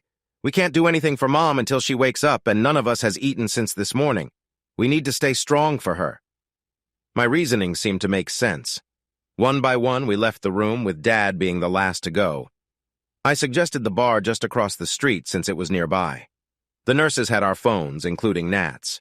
We walked over to the bar, which looked busy with many hospital workers, probably swapping shifts. We found a table to sit at. My father sat on one side of the table, while Nat and I sat on the other. We all decided to order burgers, fries, and iced tea. The atmosphere felt heavy. Nat held my hand under the table, providing support just by being there. My father nervously rubbed his hands together as we waited for our food. He cleared his throat and took a sip of his iced tea, trying to gather his thoughts. His hand trembled a bit as he lifted the glass, maybe to help himself feel better about what was happening. "This is quite a situation for us to meet, isn't it, Natalie?" I thought the question might surprise Nat, but she replied with care. "Mr. Cramer, I can only imagine what you are dealing with concerning your wife. I recently lost an aunt. Tim and I were supposed to spend the week in New York. When he got your call last night, I could tell it wasn't good news, just like when my aunt passed away. I knew I had to be here with Tim." "That sounds serious, Natalie. Tim, is it serious?" "I don't have much to say about it. I just hadn't heard your name until last night. I can see you care a lot about my son. You really must, or you wouldn't have come here with him last night." In a way, I found myself starting to have strong feelings for Natalie, especially because she values family so much. It was surprising how quickly the memory of that day came flooding back. Natalie's laughter mingling with the clinking of glasses, the way her eyes sparkled when she spoke about her dreams for her clothing line. I had been captivated then, but I convinced myself it was just a fleeting attraction. Now, as I sat across the table from my father, I realized it had grown into something deeper. My dad leaned back in his chair, his gaze steady on me. "Feelings can be tricky," he said, "but sometimes they're more honest than we'd like to admit. So where do you see this going?" I shrugged, the weight of his question pressing down on me. "I don't know. Nat is ambitious, driven. She's got plans and a vision that goes way beyond just this deal. But there's a spark between us, something real, and I don't want to ignore it." "You shouldn't," he advised, nodding thoughtfully. "But don't rush into anything either. Take your time to really get to know each other outside of all the business. That's where the true connection lies." I took a moment to gather my thoughts. The idea of exploring a deeper relationship with Natalie thrilled me, yet the fear of complicating our professional dealings pulled at my heart. "I want to be careful, Dad. I don't want to mix business and pleasure. But I also can't ignore how she makes me feel." "Then don't," he replied. "Just be genuine with her. If it's meant to be, it will find a way to work itself out." His words echoed in my mind as I thought about the next steps. I realized I needed to be honest not just with Natalie, but with myself as well. It was time to see where this journey might lead, both in business and in matters of the heart. Whether it was the beginning of something beautiful or a lesson learned, I was ready to find out. I decided not to act on my feelings, I guess. Right now, I can see that she's someone I want to know better. I said this with confidence, looking straight at Natalie. She turned a bit red. This was the most honest talk we had about our relationship since I got to New York. "Mr. Cramer," my father cut in, "please, Natalie, call me Jake. Jake, you and your wife have done a great job raising Tim. Besides Tim being very good-looking, what really stood out to me was how he carried himself. He is a real gentleman. He opens car doors, restaurant doors, and pulls out chairs for me. After our first dinner, when we talked about the clothing store, I realized I missed those little things. I couldn't believe that after just one dinner I would miss his polite ways, but I did. I really liked him and decided to take a chance by inviting him to New York so we could finish the contract. I know the situation isn't great, but I have feelings for Tim that I've never had before. I can't really describe it, but I just know that I don't want to lose Tim without understanding how I truly feel." My dad seemed really upset. He started to cry. "I wish my wife, Susie, could see this. I'm so worried she might not come back to us. What will I do?" "Dad, Mom is a really strong person. We both know that. She will come back. Let's believe in the doctors and hope for the best. Everything will work out somehow." When our food arrived, we ate mostly in silence. There wasn't much more to say about Mom except that we were all supporting her. Afterward, we walked back to the hospital. I checked in at the nurses' station and saw the same team from the night before. They recognized me and told me that there hadn't been any changes in Mom's condition since we went for dinner. I went back to tell my dad and Nat. There's no change with Mom. She's still the same for now, I said, pausing for a moment. I'll stay here tonight. You and Natalie should go home and get some sleep. Come back in the morning. I just want to be with her. She means the world to me. I glanced over at Nat, surprised by her insightfulness. I get what you mean, I replied. It feels like we're all trying to navigate this overwhelming situation together, even if we just met. She nodded, her gaze focused on the trees rushing by outside the window. It's not easy to deal with loss, but sometimes having someone to share that burden with helps. It makes it a little lighter. I was grateful for her presence. It was comforting to share this space of vulnerability with someone who seemed genuinely empathetic. Yeah, I think you're right. The support makes a difference, even if it's just a small one. As we continued driving, the weight of our conversation settled in the car like the fading evening light. I wish I could do more for you, Nat said softly, and I could tell she meant it. You're already doing a lot by just being here, Nat, I replied. I appreciate that more than you know. Her smile was warm and sincere, lifting some of the heaviness from my heart. I pulled into our driveway, the familiar feels of home tinged with the bittersweet. As we stepped out of the car, I realized that, despite the grief, connections like this could help me heal. Let's go inside and see what we can find for tomorrow, I said, leading the way into the house. I can't really explain it, but I feel your dad's sadness through your sadness, and it makes me hurt when he's feeling like you do. Nat, I didn't want our time together to be like this. I just can't stop thinking about my mom and dad right now. Look, what I said before wasn't the full story. Yes, I have strong feelings for you, but I thought I was really starting to love you. I don't want to scare you. Maybe it's just the feelings I have during this tough time. But you've shown me more kindness in one day than I've ever had before. Natalie stayed quiet and didn't answer right away. I think she was taken aback by what I just said. We got to the house a few minutes later, and Nat knew her way to the bedroom. I followed her, locking doors behind us. I wanted to grab a few things so I could sleep on the couch. Where do you think you're going? Natalie asked. I'm going to fix the couch and sleep downstairs. Why? I can see that your mom's situation has really upset you more than I thought. You're not thinking straight. So here's the plan. Go take a shower while I make your bed. You're sleeping in your own bed tonight, and there's no arguing about it. By the way, I'll be right there with you. No discussion. Now hurry up, Natalie said firmly, showing her strength. I went to shower and shave since I hadn't done either in over a day and a half. 15 minutes later, I felt like myself again. I walked into my old room where the small lamp was on, but the big light was off. I was wearing gym shorts and a t-shirt. Natalie was sitting on the bed with a pile of clothes, waiting patiently for me to finish. She had already made the bed and motioned for me to get in before heading off to take her own shower. It felt like no time at all before she came back in her own t-shirt and shorts. She was simple, but I felt at ease with her. I was tired, and it seemed like Natalie could tell. Tonight, we're going to relax together, and I really mean relax. I'm happy to be near you, but you really need some sleep. I blinked a few times, taking in the dim light of the room and the warmth of Nat nestled beside me. The remnants of the dream clung to my mind, the enchanting dance and the beauty of the girl now merging with the reality of my surroundings. I could still feel the warmth of her kiss, the softness of her hands on my chest lingering like an echo. Glancing sideways, I noticed Nat still asleep, her hair sprawled across the pillow. A sense of calm washed over me, but the dream left an unsettling question in my mind. I had always admired her, but in my dream, she had been something more, an object of desire wrapped in mystery.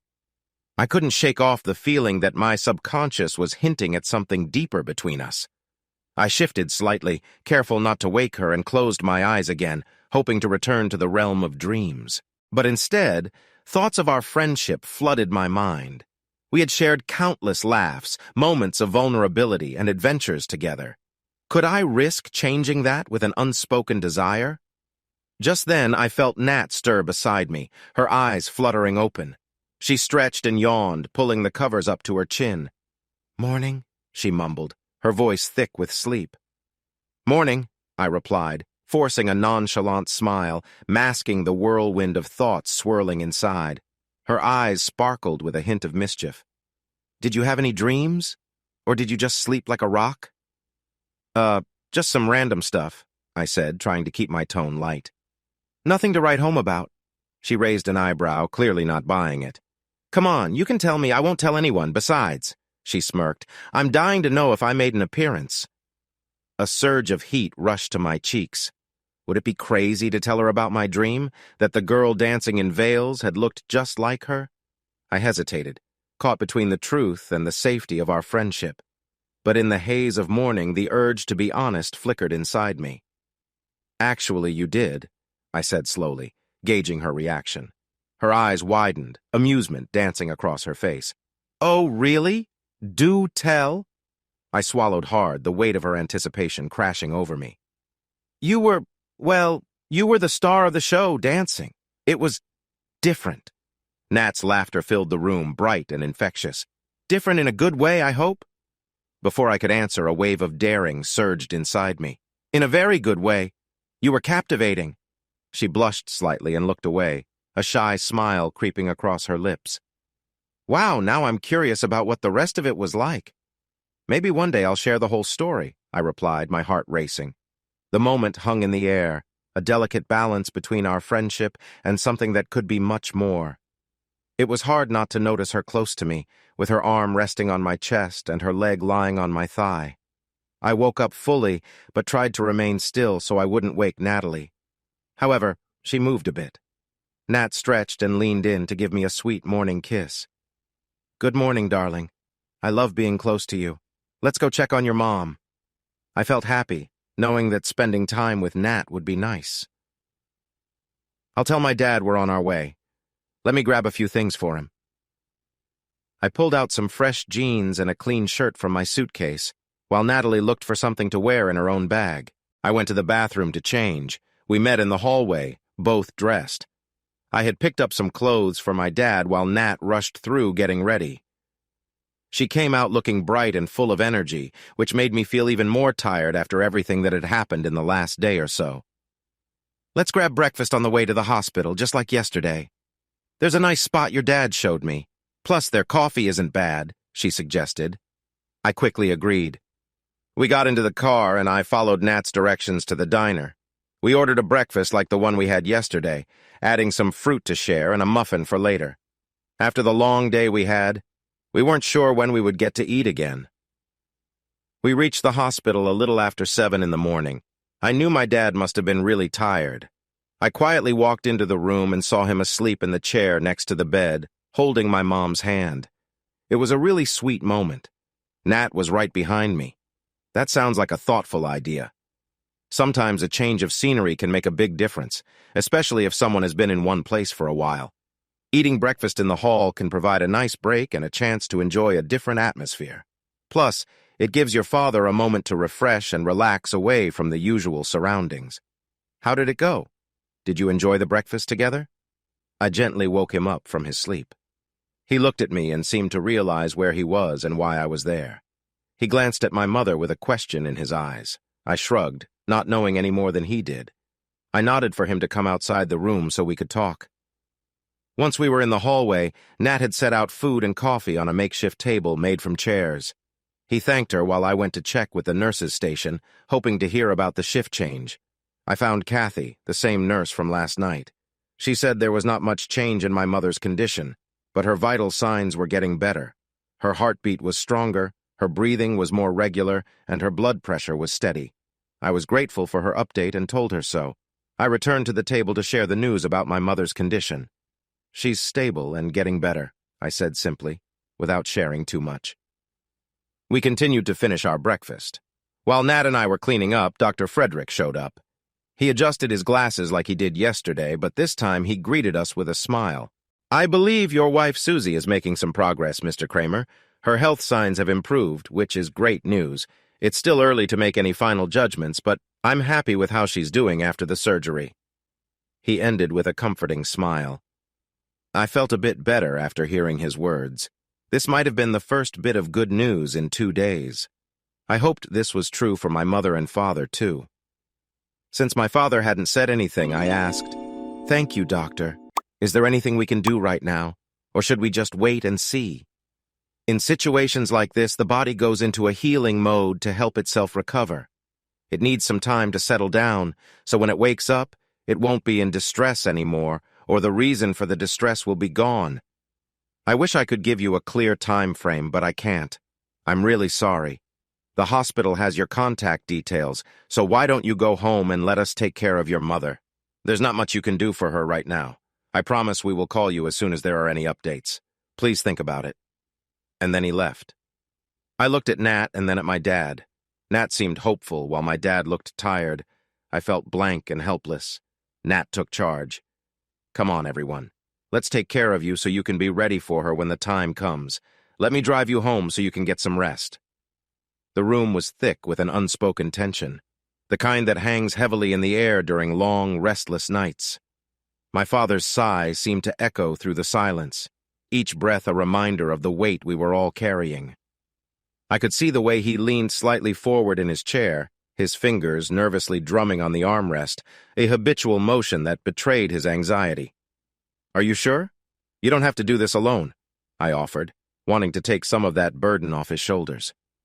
Nat shook her head softly, her expression reassuring but firm. "It's better this way. If anything happens, I can handle it," she said, her voice steady despite the gravity of our situation. I nodded, understanding the necessity of keeping watch. In this unexpected turmoil, every phone ring felt like a potential turning point, a lifeline in an ocean of uncertainty. The clock ticked steadily, its rhythm punctuating the silence, each second stretching like an eternity. As night deepened, shadows danced across the walls, their shapes warping and merging in the dim light. I tried to focus on the flickering candle, its flame a small beacon against the dark. My father's eyelids fluttered, the struggle to stay awake evident in the lines etched across his forehead. "Dad, why don't you try to get some rest?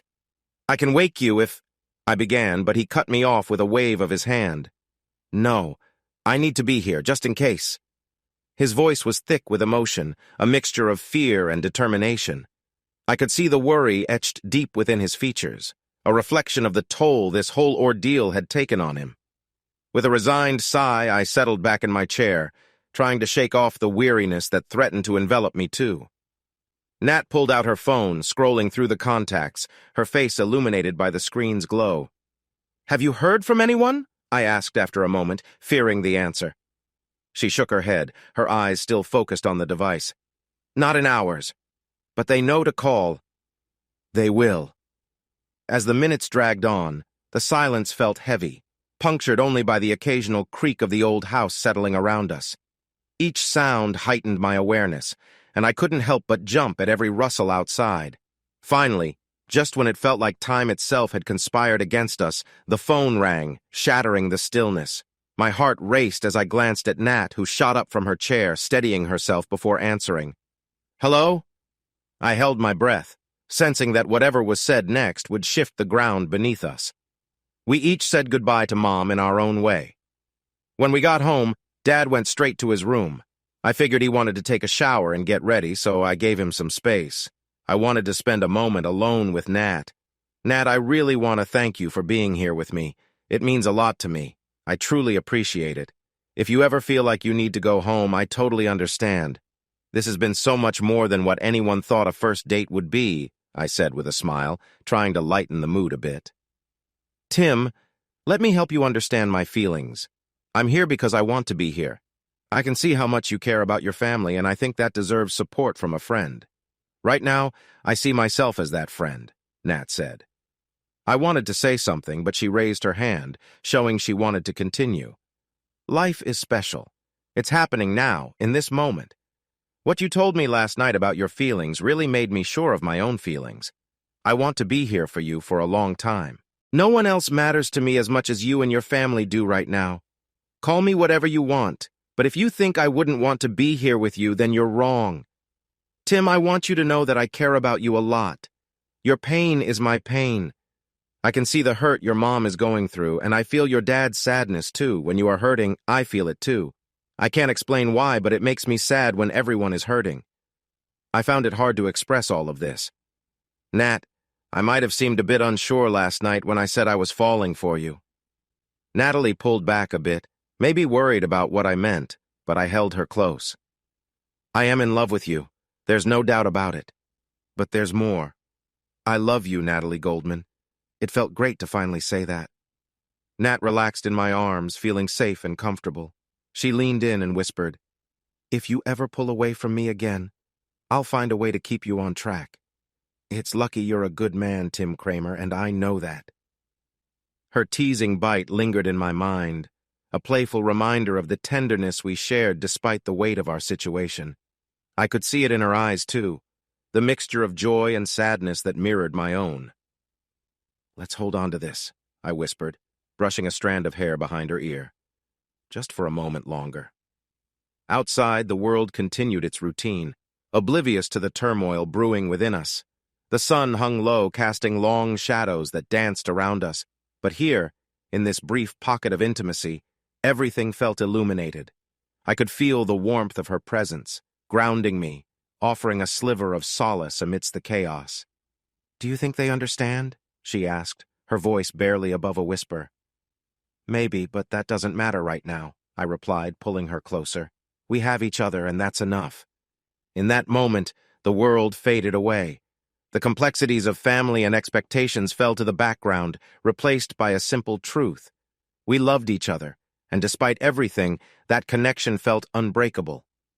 I pressed my forehead against hers, sharing in a silence that spoke volumes. But even as I cherished this moment, I knew the shadows looming beyond us wouldn't be so easily dismissed. Reality would come knocking soon, and we would have to face it together. I just hoped that our love would be strong enough to weather whatever storms lay ahead. She pulled away from the kiss first. When we stopped, I gently said, "Natalie, I'm sorry. I never want to keep anything from you. It was important for me to share my feelings. I hope you see how confused I am because everything is happening so fast. I can barely think about it." Natalie smiled brightly and then started to laugh. I couldn't help but laugh with her. Soon, we were both laughing so hard that our sides hurt. Maybe it was the stress of my mom's condition or the excitement of new feelings between us. Either way, it felt good. Eventually, we calmed down. I took her hand and led her to the sofa in the living room. "Tim, I'm really worried about your mom. I can see your dad is hurting too. What can we do to help?" I wish I had an answer. Let's let him rest for now. If his night was anything like mine, he probably didn't sleep well at all. The nurses were in every 15 minutes. "I really don't see how anyone gets better in a hospital," I said, feeling a bit annoyed. "I'm going to take a nap on the couch for a bit. Want to join me? After that, I can make us some lunch, and we can head back to the hospital." The idea of being close to Nat again, even on the couch, sounded wonderful. I quickly said yes. We cuddled and actually managed to sleep for about 30 minutes before I felt Nat stretch her legs over mine. She was resting comfortably against me. I turned to look at her and she gave me a soft kiss. For a few moments, my worries seemed to disappear. "It's almost 1 o'clock. Let's make some lunch. I can start on sandwiches and you can wake your dad up. How does that sound?" I sighed and agreed, getting up slowly. I walked over to my parents' room and pushed the door open. I found my dad lying on the bed, wearing shorts and a t-shirt, face down. I leaned over and gently tapped him on the shoulder. He quickly woke up and turned over. "Is something wrong? Did the hospital call?" His words came out all at once like a machine gun. I tried to relax him. "Dad, nothing has changed. We haven't heard anything from the hospital. We'll have some lunch and then go back to the hospital. Please get dressed and come downstairs. I love you, Dad. It's going to be all right." He nodded as I left the room. I wasn't sure if I felt as sure as I sounded. I remember my childhood. We laid everything out on the worn wooden table, its surface marred with the scratches and dents of years of family meals.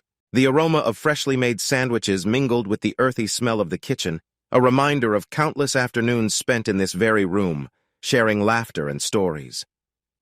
"Do you think they'll like it?" Nat asked, a hint of uncertainty creeping into her voice as she arranged the paper plates just so. "Of course they will," I assured her, trying to infuse my words with the same confidence my parents had always given me. They're just happy to see us. It's been a while since anyone visited.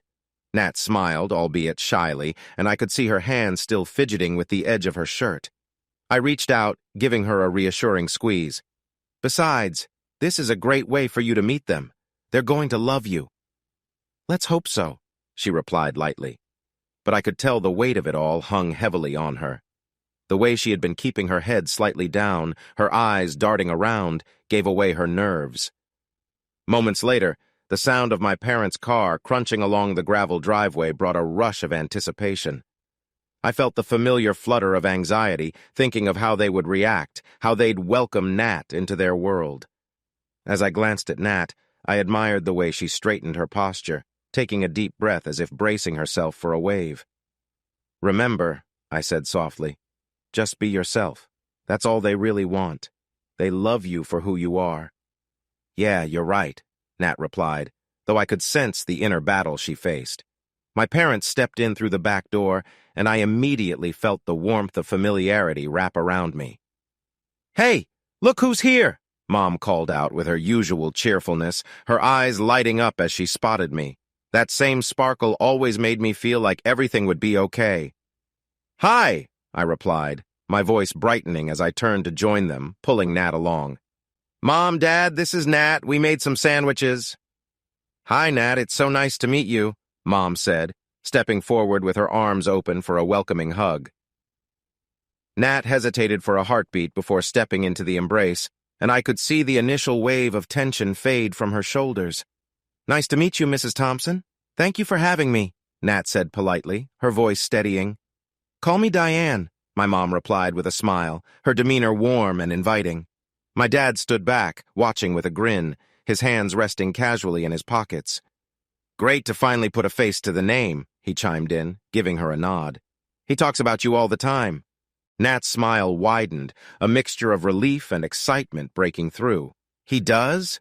Absolutely, I confirmed, chuckling lightly. All the embarrassing stories and everything. As the initial introductions unfolded, I felt a surge of confidence. My parents were truly happy to meet her, and maybe, just maybe, this conversation would lead to something beautiful. With each passing moment, I could see the connection beginning to form, and it was just as comforting as the embraces I had received as a child. We settled around the table, sandwiches in hand, and I could almost hear my parents' reassuring voices echoing in my mind, reminding me that everything would indeed be all right. I placed the plates on the table in the dining room before checking on my father. He was just coming down the stairs when I spotted him. He seemed smaller than usual. He was leaning over as he walked down, taking each step slowly. The situation with my mother had really affected him.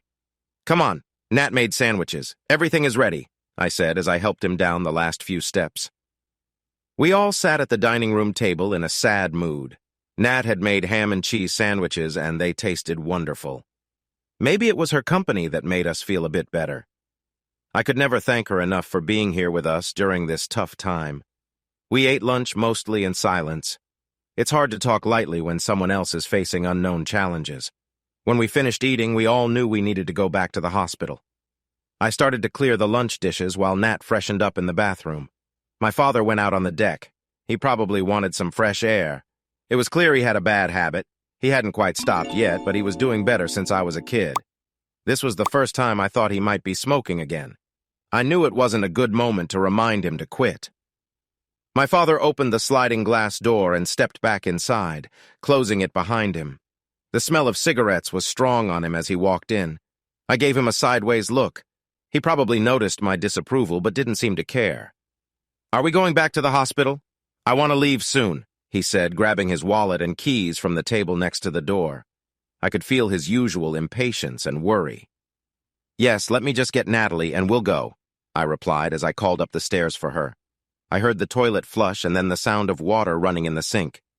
Son, if you don't mind me asking, why is she here? This is a family matter. She may be your girlfriend, but she's not family yet.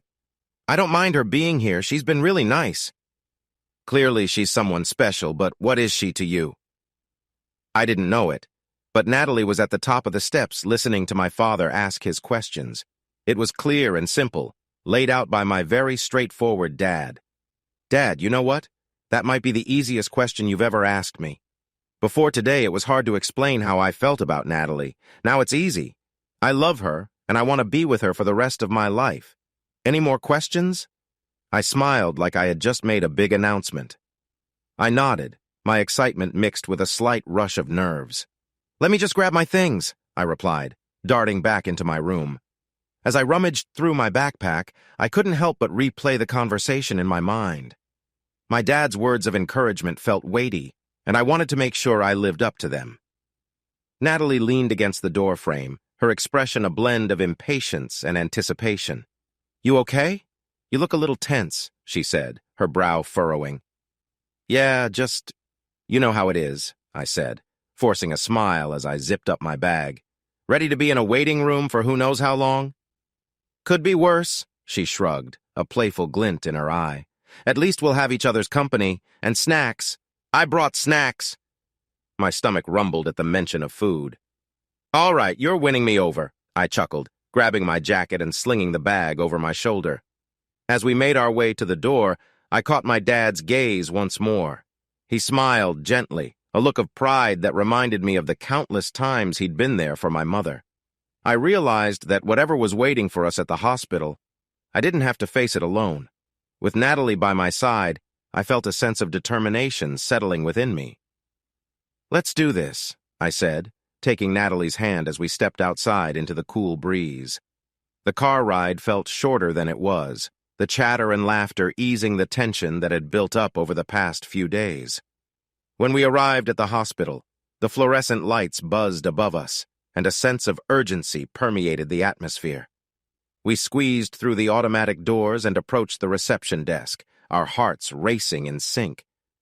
Do you know where we can find room 304? I asked the receptionist, trying to keep my voice steady. She nodded and pointed down the hallway. Just down that way. You'll see the signs. Thanks, Natalie said, giving her a bright smile. As we walked, I felt a mixture of anxiety and hope. It was a strange feeling, but one that reminded me of how resilient we could be, even in difficult times. Just remember, whatever happens, we've got each other, Natalie said, squeezing my hand a little tighter as we walked down the sterile hallway. Yeah, I replied, feeling reassured. We've got this. Are you ready? Yes, let's go. I saw a big smile on her face. I didn't know why. We got to the hospital around 2 in the afternoon in the middle of the day shift. I checked at the nurse's desk. There was no change in my mom's condition. She had been unconscious for almost 2 days after her stroke and surgery. I was starting to feel frustrated and worried. Why don't you sit and talk to her, Tim? I did that for my aunt. It seemed to help. I'll stay here with your dad. Go! Natalie nudged me, sounding very sure. I went into her room. She looked so weak lying in bed with all the medical equipment around her. But when I looked closely, it seemed like she had a tiny smile on her face. I figured it was just the way I was seeing her. I sat down in the chair where my dad had been just that morning and took her hand.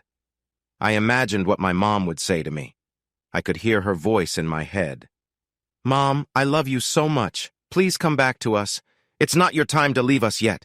What would Dad do without you? I saw him smoking this afternoon. I thought you helped him quit that. Old habits can be hard to change, but I think Natalie could help him. Who is Natalie? That's a great question. You haven't met her yet, but she already knows about you. She's a lovely woman I met recently. I can hear your question, Mom. Why haven't I told you about her? I guess I was a bit scared to share. I don't know why I felt that way, but today I realized I really care about her. I told her how I feel too. Maybe that's why I hesitated. I didn't want to ruin things. But here's the best part. She said she cares about me too. Isn't that amazing? We both feel something special. I don't know what the future holds, but she lives in New York. She's really nice, Mom. I think you'll like her when you meet her. She's smart and funny, and she can cook too. She does very well at her job. Isn't that great? She has qualities that Cynthia didn't have. Do I want to marry her? That was your question, right? Yes, well, I'm not sure how she feels about it. She was married before, just like me, so she might be open to it. We've been so worried about you that we haven't talked about it much. I don't know how she feels about having children. I know you want grandchildren, but please give me some time, okay? Yes, I would like to have kids. Am I sure this time? Yes, I am. Once you meet her, I know you'll see how wonderful she is. I'm sure you'll feel the same way. It was complicated. I thought he needed that belief to cope, to feel like he had some control over the situation. Sometimes people hold on to illusions because it helps them get through tough times. I didn't want to take that away from him, even if it meant I had to carry more than my share. But I see now that it may not have been the right choice. How do you think he's handling everything? Do all women do that? You don't need to answer, Mom. Chrissy is overseas again. I'll call her as soon as I can. Yes, I know I need to tell my sister all about Natalie. Remember your promise, Mom? You're coming back to meet Natalie, right? Maybe you and Chrissy can meet her together. You could go to lunch sometime. Promise me, Mom? Thank you. I'll hold you to that promise. I looked up and saw Natalie watching me from the doorway, which was partly open. She must have been listening. She looked so sad, and I wanted to make her feel better. She walked over and whispered, "That was the sweetest, most heartfelt, one-sided talk I've ever heard. Oh, Tim, please promise me you'll care for me like you care for your mom." Tears filled her eyes, and I hugged her tightly. "Nat, my mom and dad mean everything to me. You are now part of that close family, just like my sister Chrissy, who I haven't told you about yet. She'll care about you, just so you know. She's on a work trip in Europe." I noticed my dad coming back into the room behind me. As he walked in, I caught the smell of cigarettes on him. "Dad, smoking won't help you or Mom. I let it slide this morning, but I can't anymore, okay?" He could see I was serious, so he nodded and took his place next to my mom, holding her hand. I noticed my mom twitch a little. I saw it out of the corner of my eye, and so did Natalie. My dad felt it too. Her hand moved slightly. I smiled because I was happy. I knelt down by the bed to hold her hand, which had an IV in it. "Mom, it's Tim, and Dad is right here with you." The hand I was holding twitched again. "Nat, go get the nurse and doctor. Hurry! I think Mom is waking up." My dad was crying again. Nat quickly ran out of the room to call for help. I kept holding my mom's hand just like my dad was. Slowly, my mom's eyes began to open.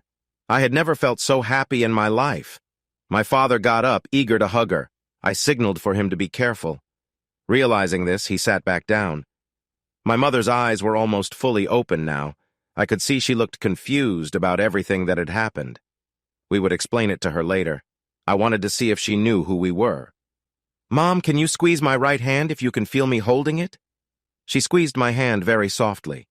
It was a tiny movement, but it was still there. It meant her mind was still working, or at least I hoped so. I let out a small sigh of relief. The nurse quickly assessed the situation, her experienced eyes flicking between my mother and the monitors that surrounded her. I could feel the tension in the room, the weight of the moment pressing down on all of us. "That's great," she squeezed. "Mom, can you do it again?" I coaxed, hoping to see my mother respond once more. I needed this, some sign that she was still in there, that the woman who had once been my anchor hadn't entirely slipped away. Nat stood close by, her face a mask of concern as she watched the interaction. I could sense her anxiety even if she tried to keep it hidden. The nurse gently adjusted the IV line, then leaned over to engage my mother directly. "Mrs. Thompson, can you hear me? If you can hear us, give us another squeeze." The seconds stretched out as we all held our breath. The rhythmic beep of the heart monitor filled the silence, counting moments that felt both eternal and fleeting. Then, to my immense relief, my mother squeezed my father's hand again. "That's amazing, Mom!" I exclaimed, my heart racing with hope. "You're doing so well! Just a little more, you can do it!" I saw my father blink away tears, a smile breaking across his face as he squeezed her hand back, his voice thick with emotion. "We're right here, sweetheart. We're with you. Just keep fighting." The nurse nodded and began to ask questions about my mother's current status. I barely heard her, my focus entirely on my mother's face, on that small spark of recognition flickering in her eyes. I wanted to believe that she understood us, that she was still in there somewhere. The nurse turned to Nat and me, her expression shifting to one of determination. "We're doing everything we can to help her recover. I know this is distressing, but we have to stay hopeful. Your mother is showing us that she still has the strength to fight." As I nodded, I felt Nat's hand slip into mine, our collective hope mingling and amplifying in the small hospital room. I squeezed back, the warmth of her hand grounding me as I silently vowed that we wouldn't give up on her. No matter how long it took, we would be here for every squeeze, every sign of progress. Each small victory counted. "Let's keep talking to her," I said, glancing at Nat as the nurse moved towards the door. "She needs to know we're here." Nat agreed, and we began to recount stories from our childhood, reminiscing about our family vacations and the silly things we used to do together. With each word, I hoped to bridge the gap between the world we had known and the uncertainty that loomed ahead. "Okay, I need everyone to step outside so I can check on the patient. I've already called the doctor. You'll all be able to see her as soon as I'm done. Please, just give me a minute." One by one, we walked out the door. My dad was the last to leave, sniffing and wiping his nose with a handkerchief. He almost bumped into the doctor as he entered the room. "I'll perform some tests and then I'll update you. Just be patient, it won't take long." My dad nodded and joined us on the chairs in the hallway. I took Nat's hand on my right and my dad's on my left. "Let's all focus on hoping for the best for Mom right now. I feel more hopeful than I have since this all started." I paused, feeling a strange sense of confidence that my mom would be okay. I wasn't sure why I felt this way, but maybe it was from the short time I had spent with her just a few minutes ago.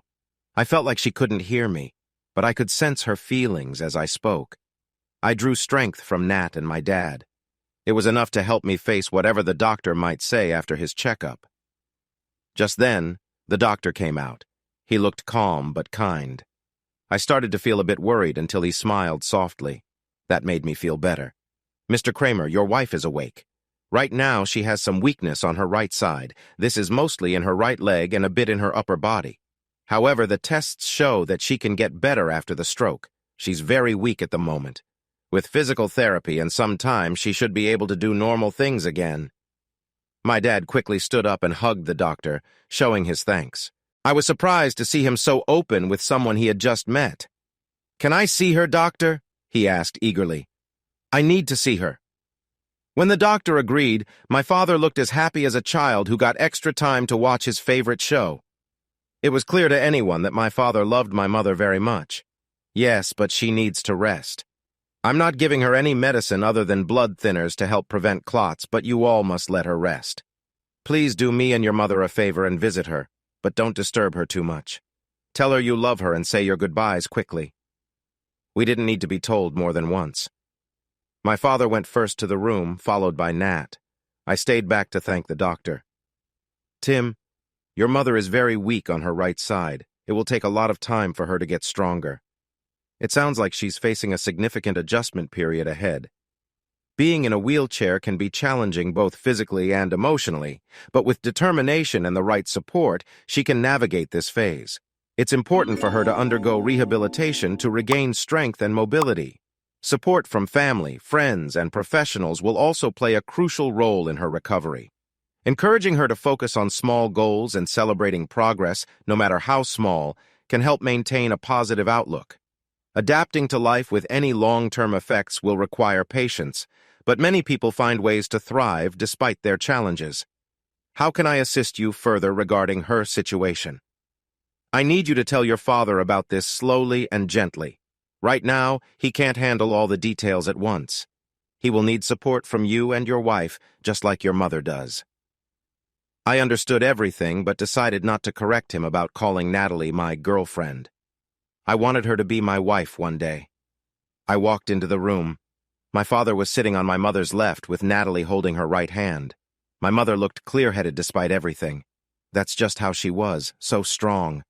I bent down and kissed her forehead. She smiled faintly, and I took that as a good sign. "Hi, Mom. I'm just passing by and wanted to say hello." I smiled and put my arm around Natalie. "It seems you've met Natalie Goldman. I'm happy she's been here with us since Dad called on Friday night. I told you all about her before." My mother gave a small smile again, almost like she remembered my earlier talk with her. Natalie looked a bit surprised, which made me think she had heard my words to my mother. Dad seemed just glad that Mom was awake. I felt more at ease than I had in a while. "Mom, you need to rest. We spoke with the doctor, and he thinks you're doing better now. You just need to take it easy, and he gave us clear instructions to help with that." I said this mostly for Natalie and Dad, not so much for my mother. She was struggling to keep her eyes open. Seeing everyone again was really exciting, especially with someone new like Natalie around, but it was also a bit confusing. "Dad, Nat and I will wait outside while you say goodbye to Mom," I said. My tone made it clear that he had a few minutes with her, and after that, I expected him to join us to go home. I decided to follow the doctor's advice, even if it didn't match what my father wanted. I gave Natalie's shoulder a gentle squeeze, and she stood up, walking with me out of the room and quietly closing the door behind us. Once we were in the hall, I said, "I want you to know how thankful I am for your support and for being here with me and my dad." She opened her mouth to speak, but I raised my hand. "This isn't the best moment to talk about what's next, but I need you to understand that I see a future together. Without you, everything would feel empty. Remember that well?" He sank into it with a sigh, the day's tension still evident in the way he held himself. "What a day, huh?" he said, looking at us with a half-hearted smile. Natalie's eyes sparkled with humor as she slipped off her shoes and padded toward the kitchen. "Let's see if this feast can lift the mood a little," she chirped, rummaging through the takeout bags. The aroma of General Tso's chicken and fried rice filled the air. I could see the stress slowly melting away from my father's face as he leaned back, allowing the familiar scents to wash over him. "Can you believe we actually pulled it off?" I asked, a grin stretching across my face. "If you had told me a few months ago that we'd be pulling together a family meeting to talk about love and challenges, I would have laughed you out of the room." "Life is full of surprises," Natalie chimed in, returning from the kitchen with 3 plates stacked high with food. She set them down on the coffee table and plopped down on the couch beside me. "Some good, some bad," my father replied, his expression turning serious for a moment. "But I'm glad we're in this together. I don't want to do it alone." The 3 of us settled into our makeshift dinner at the coffee table. The clatter of chopsticks and the muffled sounds of the TV in the background created a warm and comforting ambiance as we dug into our food. "So, Tim," Natalie said, her eyes twinkling playfully, "what's next for us? More life-altering revelations or a romantic getaway?" "Oh, definitely a romantic getaway. I'll take those any time," I replied, grinning at her mischievous expression. "But how about we start with something smaller, like planning a weekend hike?" My father chuckled. "Sure, just watch out for any wild animals trying to join the party."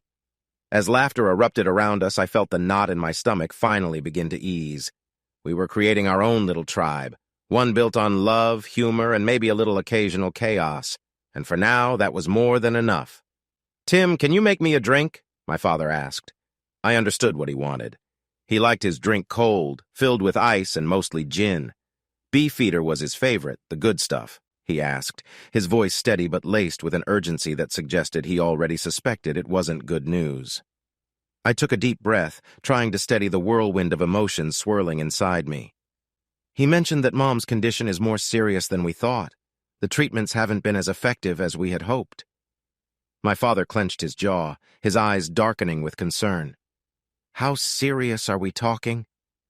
I hesitated, knowing that the answer would weigh heavily on both of us. He didn't give me a timeline, but he seemed concerned. "They want to consider more aggressive treatment options." He ran a hand through his hair, visibly trying to process the information. "More aggressive treatment? What does that mean for her? For us?" I could see the worry lines deepen on his forehead, and it pained me to witness his struggle.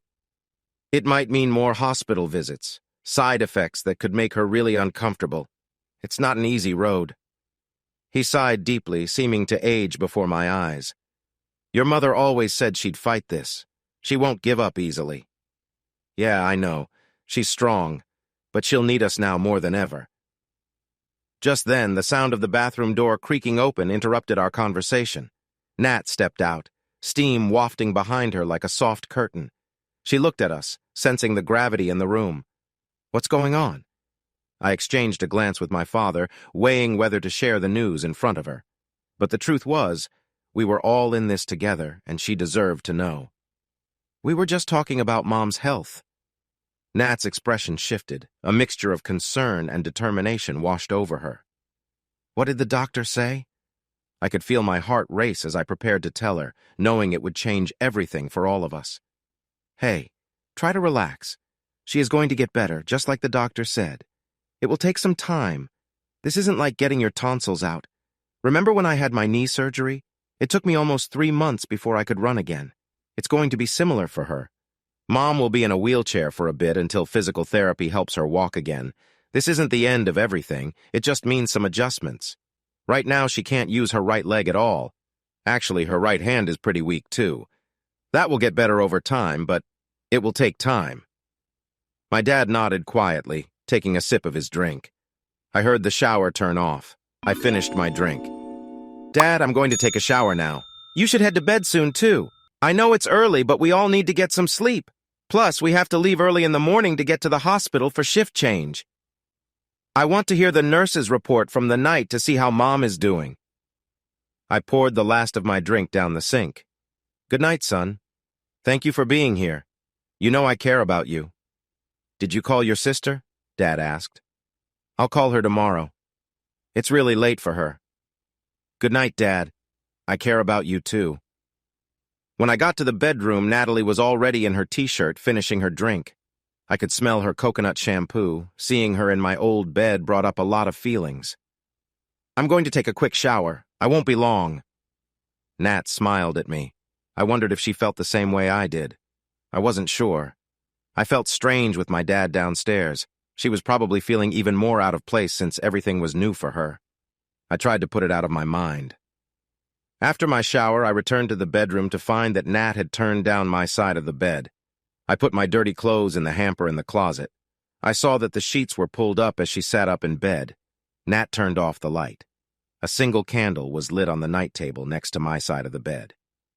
Tim, why don't you get comfortable before you get in bed? You might be too dressed if you don't. Besides, I usually don't wear much to sleep, Nat said with a playful tone. I decided to take her advice. I climbed into bed and pulled the blankets up around me. Nat moved closer to me in bed, and I could feel her warmth as she settled in. Her hair fell gently around her shoulders, shining softly in the light of the candle. I could feel the tension between us, thick and electric, as her words hung in the air. The thought of my father's disapproval loomed over me like a dark cloud, but in that moment it felt utterly insignificant against the fire igniting between Nat and me. Quiet, I echoed, a hint of a smile creeping onto my lips. I can be quiet. We both can, if that's what it takes.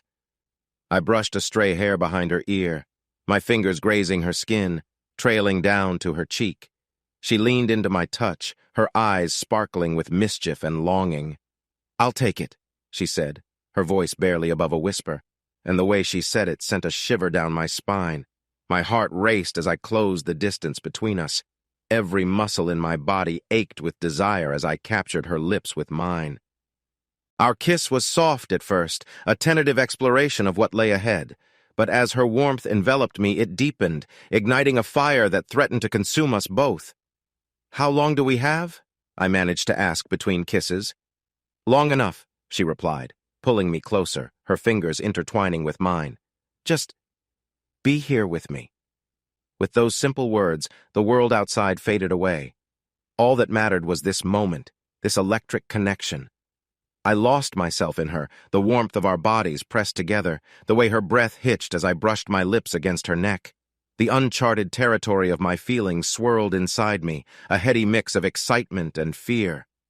I should have been thinking about the consequences, about my father's expectations. Instead, all I could think about was the way Nat made me feel, alive, free, and utterly ensnared by sweetness. Let's make this memory, I whispered against her skin, my voice low and promising. She looked up at me, her eyes wide with sincerity, understanding the gravity of our decision. Yes, she breathed, and in that moment, the thrill of the unknown enveloped us like a shroud, igniting our spirits as we dove into the chaos together. As our hearts raced in tandem, the world outside continued on, blissfully unaware of the bond that was forming within the confines of that cozy condo, a bond that hinted at both danger and exhilaration. And I knew, without a doubt, that whatever obstacles lay ahead, we would face them together. I'll just have to shower you with kindness to keep things private, Natalie said with a light laugh. I brought Natalie closer. As I looked into her eyes, she looked back at mine, and I felt a special connection grow between us. The moonlight made her face look beautiful. Her eyes moved from mine to my lips, drawing me in even more. I leaned on my left shoulder and looked down at her, mesmerized. She looked amazing. In that moment, we hugged each other completely. Our bond was warm and gentle. We began with long, sweet kisses, enjoying each other's presence. At first, it felt urgent, but then we found a slower, calmer pace that lasted for a long time. I felt every little change, creating a silent bond between us. The moment felt freeing, even though my father was close by. It was a special time. As I had hoped, Nat was mostly quiet, only making a few soft, happy sounds as we enjoyed being together. I wished my dad's poor hearing would help us keep our moment private. Natalie and I slept peacefully through the night, wrapped in each other's warmth. I must have fallen asleep before she did, because when I woke up, her side of the bed was empty. This left me feeling a bit lonely. I moved closer to her pillow, breathing in that lovely smell that reminded me of her. Nat came back a moment later, smiling brightly. "If I didn't know better, I'd say you missed me." I turned to her, opened my arms, and said, "I did. Come here." She leaned down, and I playfully pulled her closer, surprising her as she landed beside me. With a gentle move, I wrapped my arms around her for a sweet moment, feeling a strong bond between us. The warmth of her presence lingered in the air, an unspoken connection weaving between us. Her eyes sparkled with a mix of joy and vulnerability as she searched my face for a sign, a reassurance that this wasn't just a fleeting moment. The world around us faded into the background, the sounds muffled as if time itself had slowed. "I wish we could stay like this forever," she whispered, an edge of wistfulness coloring her tone. My heart ached at the weight of her words. I reached out, tucking a loose strand of hair behind her ear, feeling the soft brush of her skin under my fingertips, the electricity of the brief touch igniting something deep within me. "Me too," I replied, my voice barely above a whisper but carrying the gravity of my sentiment. There was so much more left unsaid, emotions pooling between us like the fading light of the setting sun. We lingered in the moment, a heartbeat stretched across time, unsure of how to break the spell. Each second felt like a precious treasure, yet the reality loomed. The moment would end and we would return to our separate lives. But right then, it was just us and the magic hanging in the air, unbound by the constraints of the world outside. "You know, if we don't get you ready, we'll miss the chance to see Mom before the nurse change like you wanted." "You're no fun," I joked, letting go of her. "I need to check on Dad and then take a quick shower." "Don't worry about your dad. I heard the water running in his bathroom while I was getting ready. He should be done soon." I rushed through my morning tasks, excited to see my mom. When we got to the hospital, Dad and Nat went to Mom's room while I waited at the nurse's station. We got there just in time to hear the end of the shift meeting. Kathy, a nurse from the night team, told me that Mom was awake and having a little breakfast. She mentioned that Mom hadn't talked much yet, and it might take some time for her to speak again. Kathy also said that Mom might sound a bit different or may have a lisp, but that was normal after what happened. I thanked her for the information. I spotted Nat sitting in a chair outside my mom's room. "Your dad is in there with her. I thought he might want some time alone," she said gently. That was kind of her. She seemed to know when to help and when to give space. I sat with Nat and we held hands while we waited. My father stepped out of the room about 10 minutes later. "Son, your mom is doing all right considering everything. She asked for you and Natalie to come in and see her for a little while. She said she's still very tired but isn't in any pain. Go sit with her for a few minutes." Nat and I went into the room and stood by my mother's side as she was leaning towards the window. She looked tired but much better. A smile lit up her face when she saw us. "Tim, and you must be Natalie, the one your father has been talking about." My mother's words were a bit unclear, but we understood her. Nat raised her eyebrows in surprise at my mother's comment about my father mentioning her. Dad seemed a bit shy. Natalie stood tall, looking ready to help.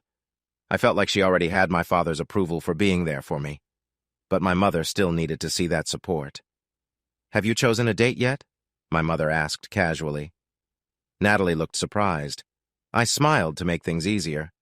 "Not yet, Mom. But you kept your word. You returned to the family. You promised that while you were resting yesterday."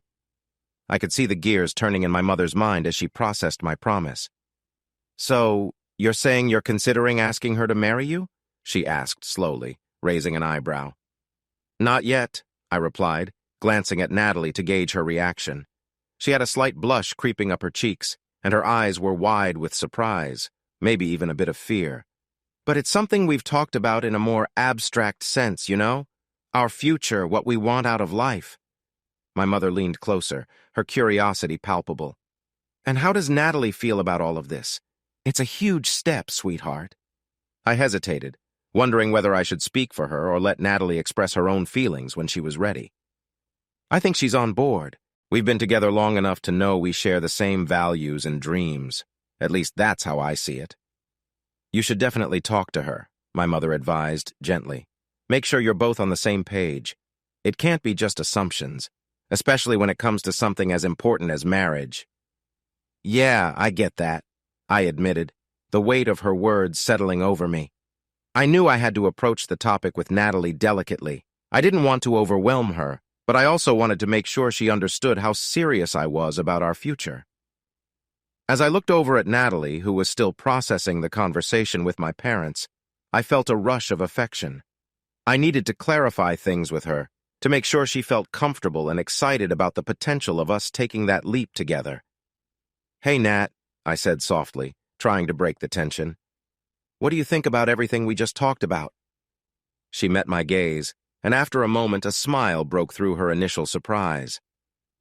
"I think it's a beautiful thought," she said slowly. "But wow, maybe we should talk privately about this, just the two of us." Her expression was a mix of excitement and apprehension, and I realized how important it was to have that conversation soon. "Absolutely," I replied, feeling a swell of hope. "Whenever you're ready." She seemed relieved to understand. I thought we had probably been there long enough. "Mom, like the doctor said yesterday, you really just need to rest as much as you can right now. Can I have a few minutes with Natalie? Then your dad can come back in to be with me," my mom said, her words coming out slowly. It took her a while to say everything. She looked frustrated. Natalie appeared really scared. I knew she could manage whatever my mom needed her to do. My dad and I stepped out, leaving Natalie with my mom. I had no idea what they talked about. Since my mom struggled to talk well because of the stroke, it must have been something important. About 5 minutes later, Natalie came back. My dad went into the room to keep my mom company. He was only in there for a moment before he peeked out the door. "Why don't you come back around 5 to pick me up?" "I'm going to stay here this afternoon," I said. We said our goodbyes soon after. While walking to the car, I asked Nat what my mom and she had talked about. She was quiet but had a big smile on her face. "I think I'm going to like your family, Tim. That's all I'm saying for now." "So you and my mom have a secret plan to talk about us without telling us, huh?" I joked. "That's for us to know, and you'll find out if we want you to," Nat said playfully. I thought to myself, women, I'll never understand them. We got home around 11. "You know, we have the house to ourselves," Natalie said with a teasing tone as we walked through the front door. "And we don't need to pick up your dad until around 5. Since you seemed to miss me this morning, maybe we could hang out together, but you'll have to catch me first." With that, Natalie sprinted up the steps 2 at a time. I hardly noticed the challenge as I raced up the stairs, trying to catch up with her. She was in my old room, a bit out of breath since there wasn't anywhere else for her to go. "You know, Nat," I said, breathing heavily, "I'm really happy we took this chance." "Just come here," she said with a smile. Natalie and I got married a year later. We had to figure out where we would live. It sounds like you've had quite the journey, balancing family responsibilities, moving to a new place, and pursuing entrepreneurial dreams. It must have been a mix of emotions dealing with your mother's health situation while also planning a wedding. It's great to hear that your father was able to walk your mother down the aisle, showing resilience despite the challenges. Holding on to Nat's condo and renting it out to Karen seems like a smart move, providing both stability and support during a tumultuous time. And it's wonderful that your idea for a men's clothing store came to fruition. Having Natalie's company interested in buying it must feel like a rewarding culmination of your hard work and vision. How has the experience of running the clothing store been for you so far? And how is your mother doing now? They did. Now it's been 25 years since we got married. Natalie looks even better than she did back then. We have 2 kids, they've gone off to college, and even had their own weddings. Now we're starting to think about retirement. Our love for each other grows stronger every day. We often sit together in the evening, sipping Pinot, and remember the weekend when my mother had her stroke.